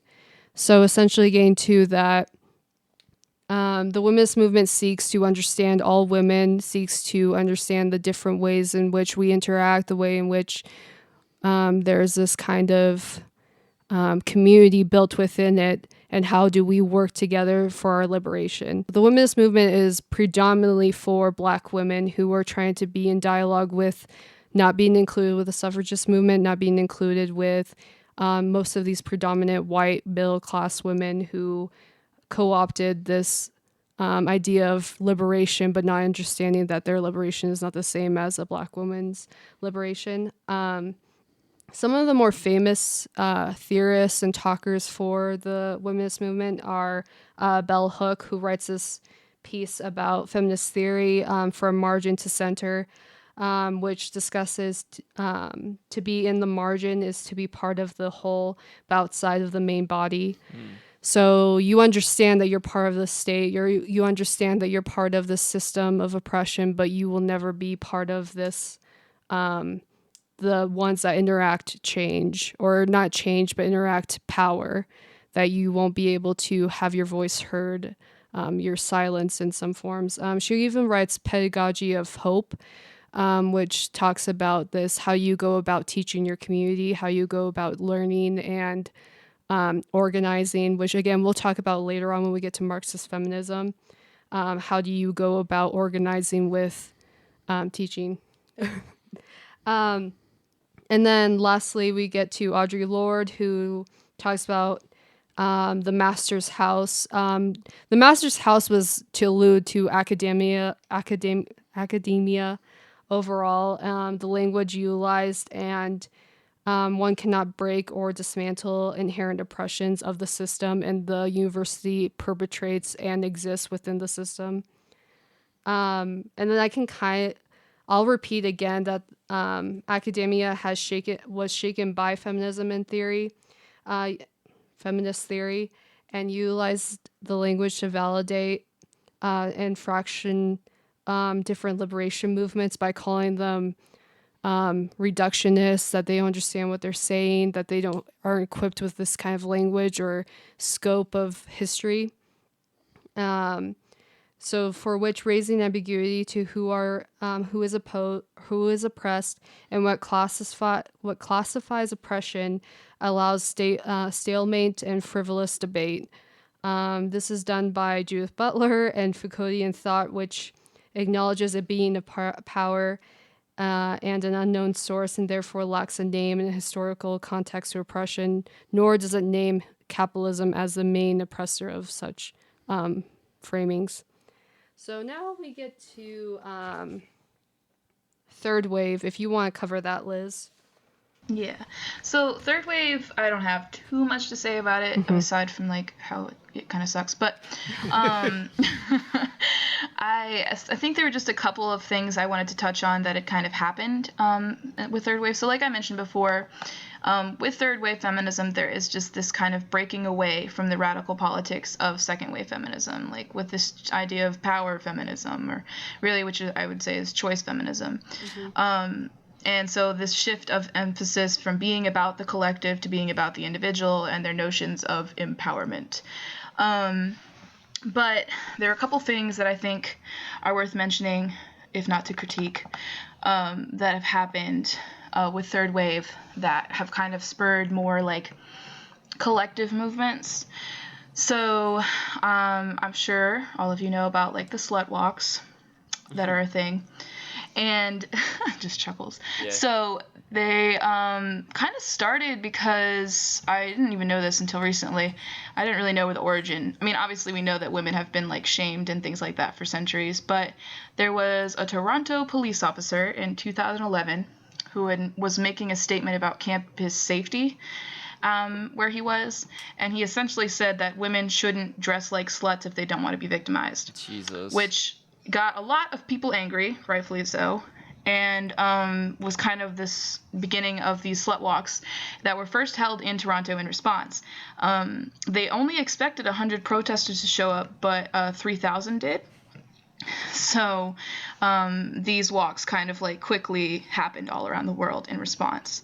And I mean, like, it's not really a focus on the system. I think, obviously, I mean, not to sound like super radical feminist right now, but like even just co-opting the word slut, I don't really see much of a collective like positivity to that. Obviously, I want people to be, you know, who they want to be and kind of feel like they can express themselves. But like that word has never really meant good things, and it's never really, women are never really, haven't really been in the position to take it back where it's not still also harmful to us. So I feel like that's kind of just like. But that is a movement that has happened in the third wave, so to mention that. And then so one other thing I wanted to mention that actually I realized when I was kind of writing this up was really personal to me and how I kind of started to see things more feminist. And I was really young too. I mean, not really young, but I was younger when this happened. But so in 2012, there was Governor Rick Perry in Texas. He called this 30-day legislative session, and he wanted to address, among other things, essentially a bill that would require abortion clinics to be certified as ambulatory surgical centers, which essentially means they had to all be able to fit like stretchers and all this other stuff. They had to be equipped for that, even though women don't need to be on stretchers post-abortion. Like that's not even necessary, which basically would effectively only allow 5 clinics to remain open in Texas. Jeez. And Texas is huge. So yeah, all of which also were located in urban areas out of reach for poor women and rural women. So I remember actually watching this happen in real time. Wendy Davis. Oh, yeah. Yeah. So she, in response to this, she conducted a one-woman filibuster of the bill. Mm-hmm. And this, honestly, I think was like, for me personally, my awakening that women can do things. And like I said, I was a lot younger, and I remember I was just sitting in front of the computer. I don't even know. I think maybe it was on Twitter. I can't remember. I don't even know how I found out it was happening, but I remember I saw it, and so I was clicking on the link, and like before I knew it, I was just like in it. I didn't really want to leave the computer. I was just watching it in real time as it was going on, and she essentially did this one-woman filibuster of the bill, and she spoke for 11 hours straight. Couldn't sit, could not go to the bathroom. She actually, I think, had to wear like diapers. But she stood there in front of the Senate Republicans and for 11 hours straight to try to like keep them from being able to pass the bill.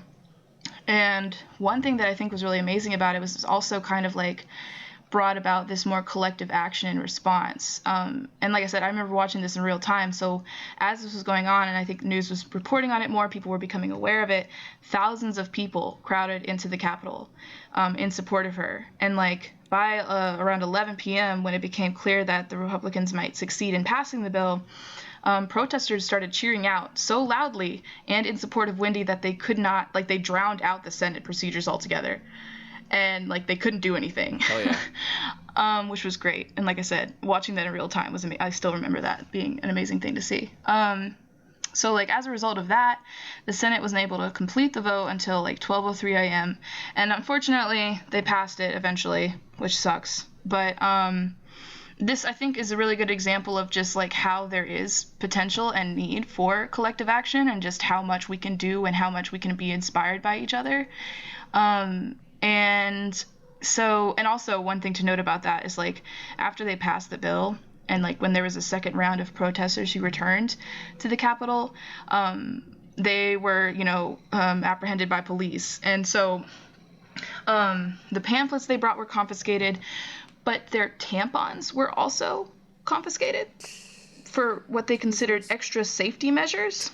God damn. What? That's disgusting. It was really a lot. I didn't even realize that. But yeah, so that was another thing that kind of happened within like the last 20 or so years of like third wave feminism.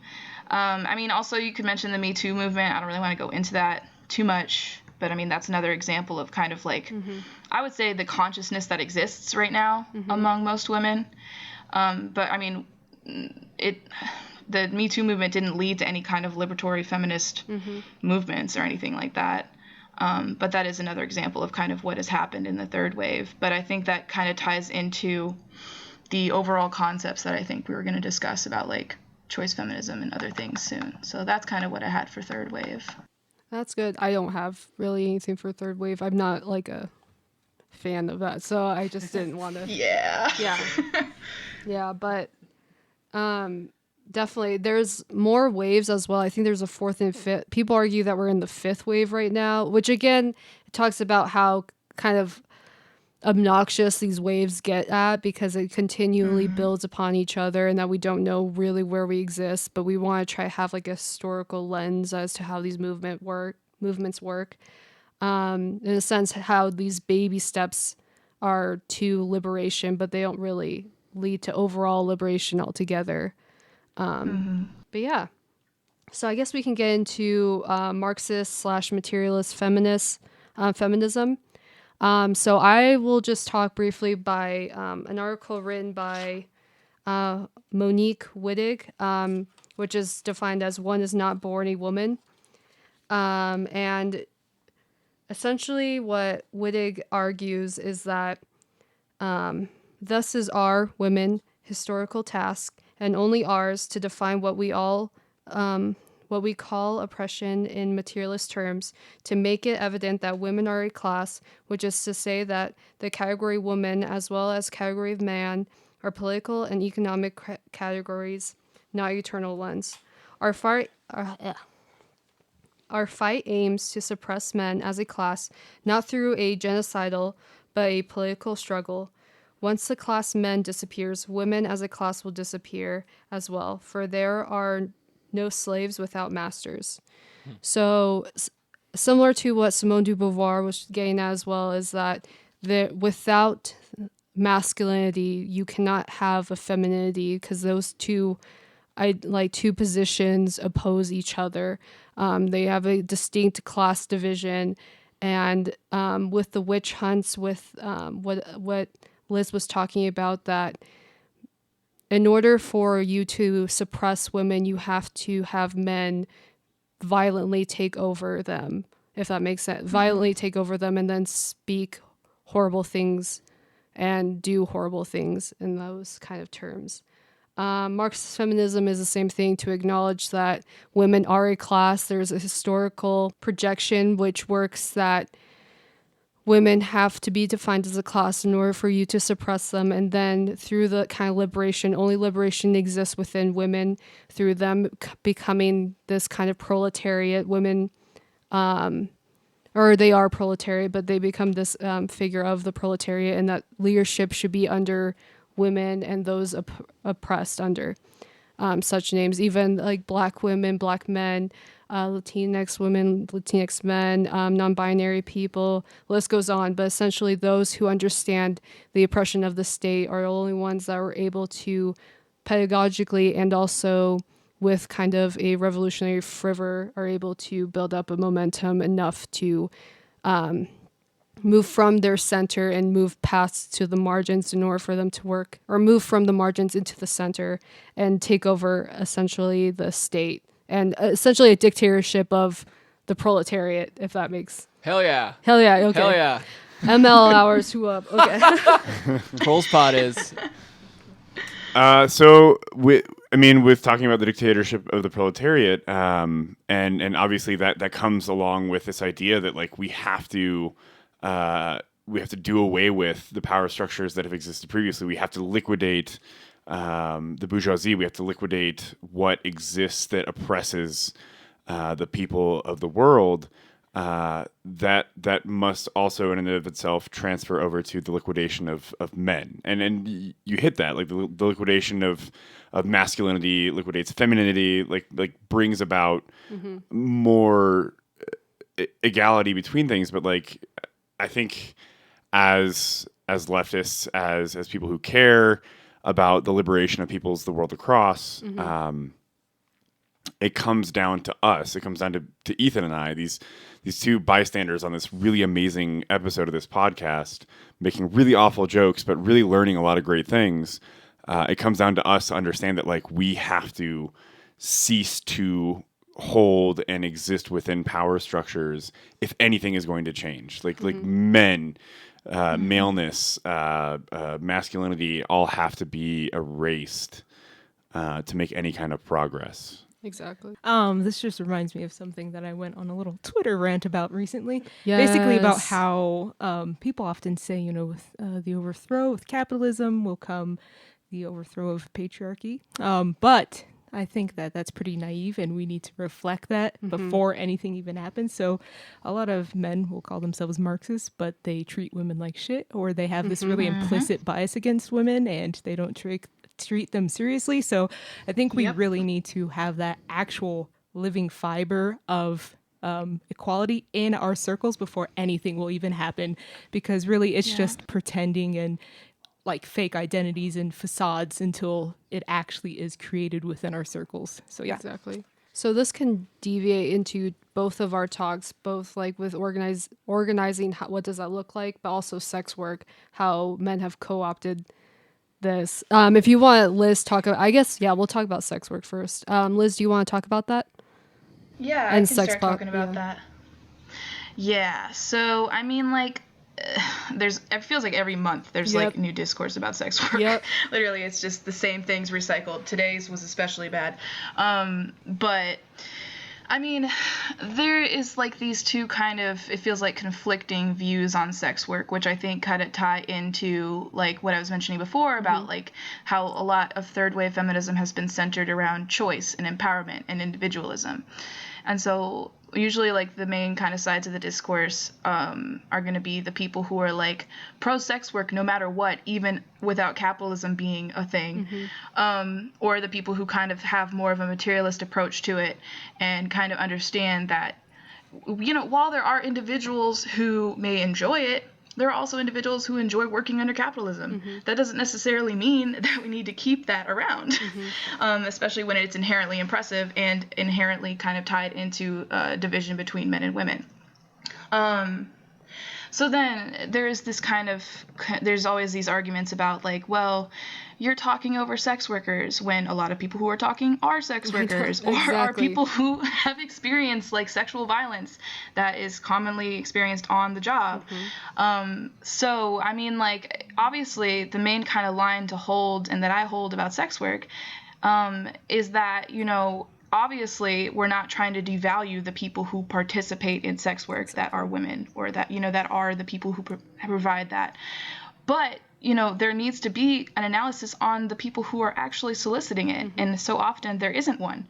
And it's all of the focus, kind of like with most things that women especially deal with, is kind of put on them. And it's kind of along this line of like victim blaming, which I think also really ties into the concept of consent. Because and this was really what kind of started for my own personal journey of kind of becoming more of a Marxist feminist, materialist feminism, or feminist, was just the idea, looking at the idea of consent in a more materialist way.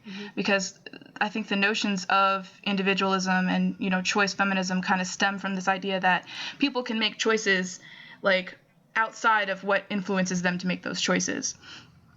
And individuals can do things that from an actual analysis of them are damaging, are harmful, but because they're making the choice, it's fine and you have no right to say anything. Which further just bolsters their oppression and bolsters the impression of everybody who are affected by these things.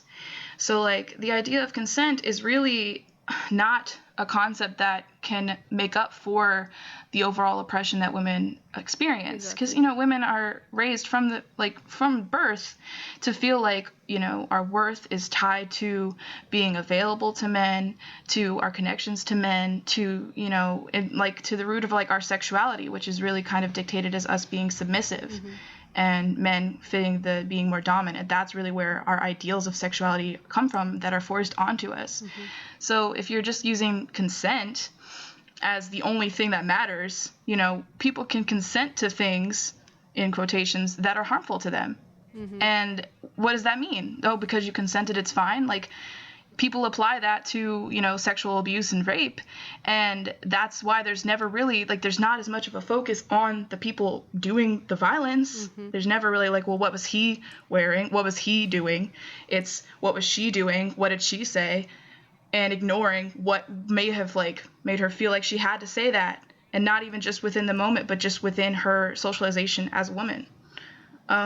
So I think that that's really important. And even with the concept of consent, with sex work, it's people kind of use it as well, if she understands that she's getting paid for it, then that's not coercion. But if she wasn't getting paid for it, would she be having sex with him? Well, and that's something you just said a minute ago. Is that some people may enjoy it, but a lot of people don't. And this gets used to defend capitalism all the fucking time. The whole idea of an employer taking the surplus value from a worker. It's it's a voluntary exchange.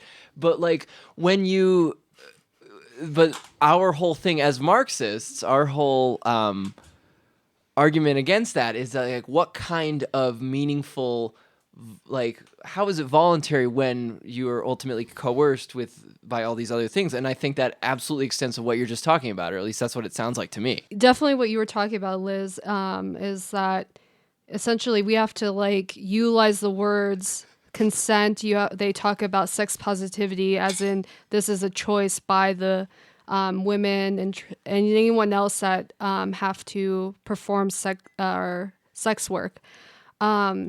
But this ties into also organization as well, in which when white liberals and even leftist men enter these kind of social spaces, they constantly try to call out once the revolution happens, we're going to have sex work because that's because sex is a thing that I'm owed. I mean, they're not going to say that directly, but they essentially utilize the language against you, saying, well, sex is a natural thing. They enjoy it, like you said. Yeah, they have to make money. Yeah, exactly. That they enjoy this kind of labor that they're doing. Now understanding that sex isn't something you're inherently owed. That goes into the oppression of women, that you're not owed women's bodies. You're not owed anyone's body. Sex is something that can be something beautiful that you don't have to do under the guise of being paid for it. And we need to acknowledge that with organizing as well, is that if you have people, especially men, that know the language and are willing to put it against you, that you have to shut it down immediately, that after so when the revolution happens, it's not just going to be economic classes over economic classes. You're also going to have to do some kind of cultural revolution where you're teaching this kind of, you're trying to liberate genders, you're trying to liberate disabilities, you're trying to liberate sexuality, because none of these are inherently who we are as people. They're inherently what is being defined by the system they exist in, going into a materialist point of view. Or I'm not disabled because of who I am, I'm disabled by the system in any form of identity that you will acknowledge who you are. Talking about like the left and sex work really just got me thinking of like how inconsequential they make the sex workers out to be, because you see so many parallels with colonization of women in Asia, when white men literally go to Asia and fetishize women and use their bodies as commodities. And this parallel is so apparent to me, and yet the fetishization of women that are not white continues to happen explicitly and implicitly within the left. And it's like, we need to eradicate this, not only for like the freedom of women, you know, as sex workers, so they don't have to do this shit. Because obviously, if we were in an equal standing of society, we wouldn't need that. But also because of fetishization and implicit racism. So sorry, that was just an idea that was in the back of my mind. Don't apologize. That was a very 100. important, very 100. important. No, yeah, that's definitely important. I was just gonna say real quick. Fuck weebs. Like the fetishization of Asian culture is so heavily built around the fetishization of Asian women, and like I mean, I've enjoyed anime. Sure, yes. No, I'm just saying. I've dabbled in the Naruto. Okay, yeah. The way that it was said, maybe whatever. Ah, fuck. To quote Fidel, anyone who watches anime should be executed publicly. Miss me with that weeb shit. No, I just look like animation in general can be great, and whether it's animation from the West or the East or like from any source of you know, like, hey, we're making this cool like feature film. It can be used for radicalization purposes, whatever it happens to be. Specifically, though, there is this like there's a reason why we have the term like weeb or weeaboo, or like these fucking people that fetishize other humans, and like that doesn't just stop at the fetishization of a culture and like, oh, like otaku, like anime is so cool, but like just the flat out fetishization of women and of femmes and of people that you feel like you as a white man, I'm saying right now, as a white man, I'm saying you as a white man, fuck off. Like, fuck right off. Like, stop with this weeb shit. It's like I feel like there was a more explicit call out that had to be happen. I The don't know. internal dialogue was beautiful. That's like You my might have to do. bread and butter. I mean, as a half Asian person, like I've watched that shit my whole life, and it's also made me paranoid in my whole life. Like, God, like the things I've seen people interact with my mother, and the things that I've seen, because my father is European, obviously, has been really fucked up, and it definitely takes a toll on your psyche. You're like, wow, there are people who actually fetishize and basically break someone down into a trope and something that's completely fake and explicitly racist. Extremely, I've had so much racist shit said to me, but very sexualized, and gotta get rid of that ASAP, please. Yeah, exactly. Yeah. I mean, I feel like that ties into a lot of also just like the pornography industry, really. I mean, like, that is essentially, and I think, you know, a really important thing to talk about with this too, because it's like, you know, it's kind of, it could really like that in today's time is what is constructing particularly men's idea of sexuality. An idea of also, I would say, tying into the idea of manhood, because, you know, so much of the mainstream porn is just based in this kind of degradation of women, and women being submissive, and this kind of, you know, it's termed as like a fantasy, but that's real life, and that's what, you know, men watch this and they do that in real life. It's not like they watch it and somehow they're able to separate that from their own kind of like identities and their own sexualities, because that's how they learn what sex is supposed to be. And it's even especially troubling to think about that, like, you know, the top viewed categories are like, you know, teenage women, teenage kind of categories, which obviously work to like bolster this pedophilic society we live in too, or like, you know, fetishizing women of color. And I think that's really important to, you know, take into consideration with this discussion, because there are people who try to kind of like argue that there is like some good porn and this and that, but like that takes away from the overall idea that like porn is bad and has always been bad, like as an industry, even from where it began, and like kind of even just from the beginnings of like Playboy and shit like that. Like that was still bad, and that also worked to kind of try to create this like idea of like what men should be to be a real man, or to be a man with power, which was essentially be a man who has power over women and do it in these ways that are harmful to us. So yeah, I think that kind of ties into that. Well, But not only is it important because of those roles that they learn, it's because they also implicitly teach men that they can own women, because you're owning these materials. And so by extension, they start to believe that they can own women in these sexual matters. And not to mention that the fetishization of colored women is also in a specific way that they want the women to act and behave. So they only want these stereotypes. And so when they go out in the real world and find that people aren't like this, violent. yeah. That's true. There's definitely a, like when your fantasy doesn't act out the way that you want to, you can act out in any way, and especially if that's if it's attacking your power over a person, then you have to in some way like instigate, like you have to put your dominance over another person. You have to, because you just don't understand. You have to go quickly to do it, because there's no really thought process with that other than I have to restore whatever power I had over this person, and they're not willing to do what I asked them to do. So at the end, they have to be punished for what they're doing. And it's definitely like porn altogether is awful. Like I think we all can agree. Like there's no, you see the trend of how people interact with porn and how it reflects who they are as people, whether it be racist, whether it be violent, whether it be what you said, Liz, pedophilia in some form. It is through a place of inherent or showing the kind of culture that those people are growing up with and learning and assuming that they're owed to. But moving forward with that as well is, how do we combat all of this? I know it's all I know. Combat What is to be men. done? Combat, yeah. We should actually have that meme up for it's like, I support men's right to shut the fuck up. That'll be the episode cover. Yeah. But yeah, how do we do this? Like in in a party, how do you create leadership roles? How do you teach, educate? What forms do these manifest within any kind of organization? Thoughts, opinions, I don't know, critiques. Yeah. I mean, I think that, you know, it's really important for any kind of party that, you know, obviously wants women to be able to organize, to make us feel safe organizing. Exactly.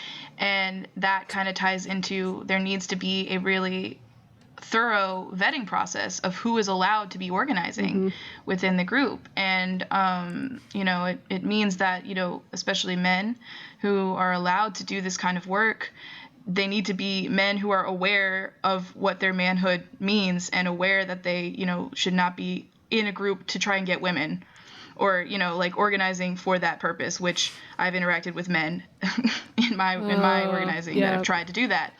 And like that just speaks to what are you doing this for? You know, like you are trying to organize in a revolutionary party, but you just do it because you want to be close to women. Not really, you know, not the purpose here, and like just don't do it, don't join. So I think it's really important, like within the structure, to kind of make sure that you're vetting people properly. As soon as any kind of, you know, believe survivors, believe people, you know, if they come out with statements about men that may be within the party, don't double down on these, like, you know, there needs to be more of an understanding of believing survivors. Yep. Because otherwise women are not going to feel safe. Otherwise you're just going to be supporting abusers. And what does that say about the work you're doing if that's who you allow to do the work and who you're doing that knowingly? Exactly. So that's really important with the vetting process, and also just like education in general. Even with a good vetting process, I think it's also important. A lot of people don't know about what we talked about today, even people who organize. So I think it's really important also to have a strong understanding of history when it comes to women's oppression, to help, not only to help men, but also to help women too, because a lot of us don't know about this stuff. And I don't know about like anybody else, but I mean, the more I've kind of learned about this and learned about this history, the more I have personally felt better in a way. Like, obviously it's the bad stuff that happened is terrible, but in another way, it kind of makes me feel more hopeful, because we're just never really taught about how much women have actually been doing for such a long time. So I really feel like also there needs to be a focus on like education about women's history, women's oppression, and not just like currently or like, just kind of basic things like the nuclear family, but like where did it come from, why, and how is it used today? And I want to acknowledge here as well that there will be an episode in the future that will talk about trans women movements, talking about specifically trans issues, non-binary issues, and even we can talk about like the history of what gender is and what it means, because that's important, as well as that when you dismantle masculinity and femininity, you're taking away gender. And just because I define myself as non-binary doesn't make me any form of very radical. It just means I don't associate with some kind of femininity in some forms. But I do see the binary and that exists within that I have to situate myself in. But I do agree that we need to talk about the history of gender, and what it means, and also organizing and trans issues, because it's very important, especially with trans women being predominant, and trans women of color being predominantly attacked by the state. Yeah. So I completely agree with you, Liz, on the idea of, or not the idea, but the instillment of this vetting process, education, especially towards men, but like those, like women that are in the community and people of color are owed the opportunity to know the history of where they come from. It's often that, I think there was even a thread on Twitter. I know we keep referencing it, but there was a thread on Twitter where people were like, the Europeans just came and destroyed the indigenous people, that they were just like simple, obedient people, but we defended ourselves, and it was through the backs of women, indigenous women, who fought and combated it through different small types of resistance, whether it's not attending mass or even huge ones, which is committing suicide because they just couldn't exist within those systems. And I think we acknowledge that kind of momentum that they were trying to move with, but also acknowledge the sacrifice that they had to commit, because it was just, there was no other way out. And we have to, and then it also gets into why you need to understand how you're situated on stolen land. And again, we can also talk about this in another episode, indigeneity. We're going to record an episode in January about indigeneity and its history. Yeah, in our history. Yeah. There's no shortage of episodes that the Proles can do. This is exactly. We're backing up pretty hard. Yeah, but it's good. It's good history. Y'all get ready to learn. Wah wah wah. Okay. Do you have anything to add, Alex? I think, other than what you guys said, basically just legitimize women's ideas and actions, and also legitimize all roles that can assist and change in the revolution. Don't put predominant weight on ones that have historically been seen as most powerful or most important. Legitimize everything. Agreed. Yeah. Acknowledge that if your organization has predominantly white men, figure out why it has predominantly white men, and fix it, reach out to the community, or self-crit, sometimes if your leadership for the past 3 years, I'm not calling anyone out, but if your leadership for the past 3 or 2 years existed with just white men, there's a problem with that. If you're a white man in a socialist movement, fucking step several of us aside. like lift the voices of the people around you up that deserve it and that are marginalized, that need you as a fucking white dude to just stay away. Do it. Well, and Yeah. here's the great thing is that, like, as a white dude, you can get away with a lot of shit based on just who you are. You can get away with so much institutionally that, like, if you have to put yourself in a position of uncomfortability, it's your obligation to do so. Yeah, overall, this is for the women, for the people of color. And you what, white men, stay out of this. We appreciate and support you fully, and your history is valid. The suffering that you went through is valid, and we are together in everything. And socialism and communism will incorporate your liberation always and forever. Liz, do you have anything to say? I mean, kind of going with what you said, I think, the big thing that I took away, even just from doing research about this, was just that, like, women have been doing a lot more than we're taught that we've been doing, and I think it's important to understand that and to use that to help inspire us today and inspire the movements today. So huge, big, amazing shout out to Liz. Thank you so much for coming on here, and thank you so much, Alex, for joining us here today. Please come again, please, Hell yeah. please, begging. Okay. And then so thank you so much for everyone listening. Some suggested reading is going to be on the show notes. Our sponsors are all of our excellent fans on Patreon, and some of whose names have been changed so the FBI will never know. And they are, and good Lord help me. Okay. A nice smooth mouthfeel. Fuck off. Aaron Abrovovich. I am so sorry. Okay. Ace Socks, Alexa play Despacito.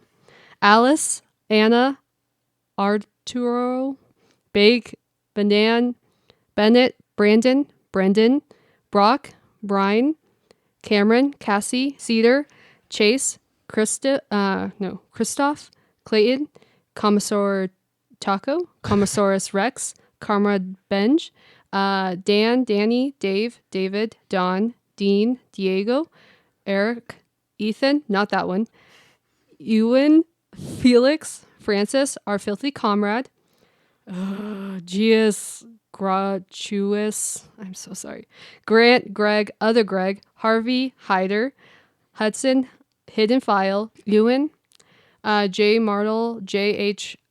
Wolf, Jace, Jack, James, other James, the third James, Janet, Jarl Marks, Jason, Jem, Jesse, Jocelyn, Johnny, Joe, Josh, other Josh, the gay one, full support, Joshua, Justin, not that one, other Justin, still not that one, Kieran, Liam, Lightning, Linus, Logan, Marlon, Marshall, Martin, Massimo, Matthew, other Matthew, the third Matthew, Mexican Stalin, Yes. Yeah.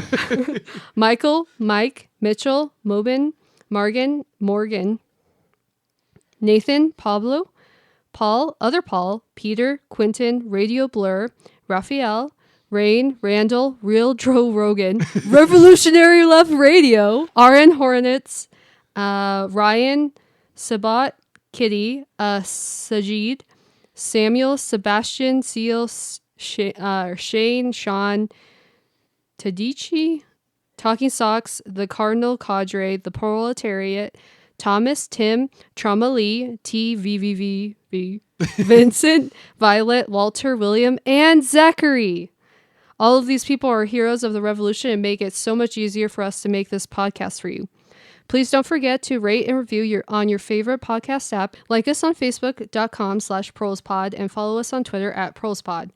If you have any feedback, topic, ideas, or suggestions, feel free to send us an email at prolespod@gmail.com. Thanks for tuning in. Solidarity forever.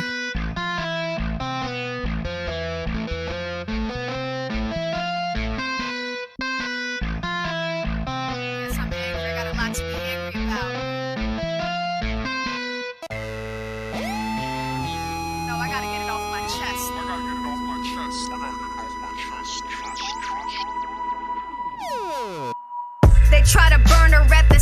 but she escaped again. Had a daughter who became a holy medium, who then gave birth to 3. I was the youngest one of them.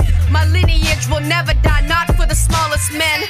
My mother spoke to spirits and it made her lose her mind. She healed them first, but where were they during the worst of times?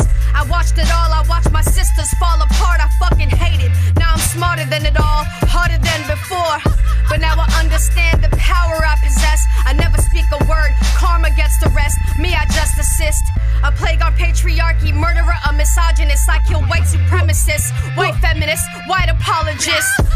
Jesus can take his Birkenstocks and skate. I never pray to someone's faith whose roots are pillaging and rape. Amen. They try to round us up and throw us in a pie, but I'm Daenerys, I'm made of fire, so all of you bastards die. My crew is savages, they so barbarian. My sun is Sagittarian, ascendant Scorpion. That means I shoot to kill, protect my own by any means. I'm what they prophesize, the Philippines is wildest dreams. I want it, I need it, I gotta have it.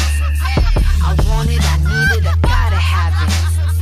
I want it, I need it, I gotta have it. I want it, I need it, I gotta have it.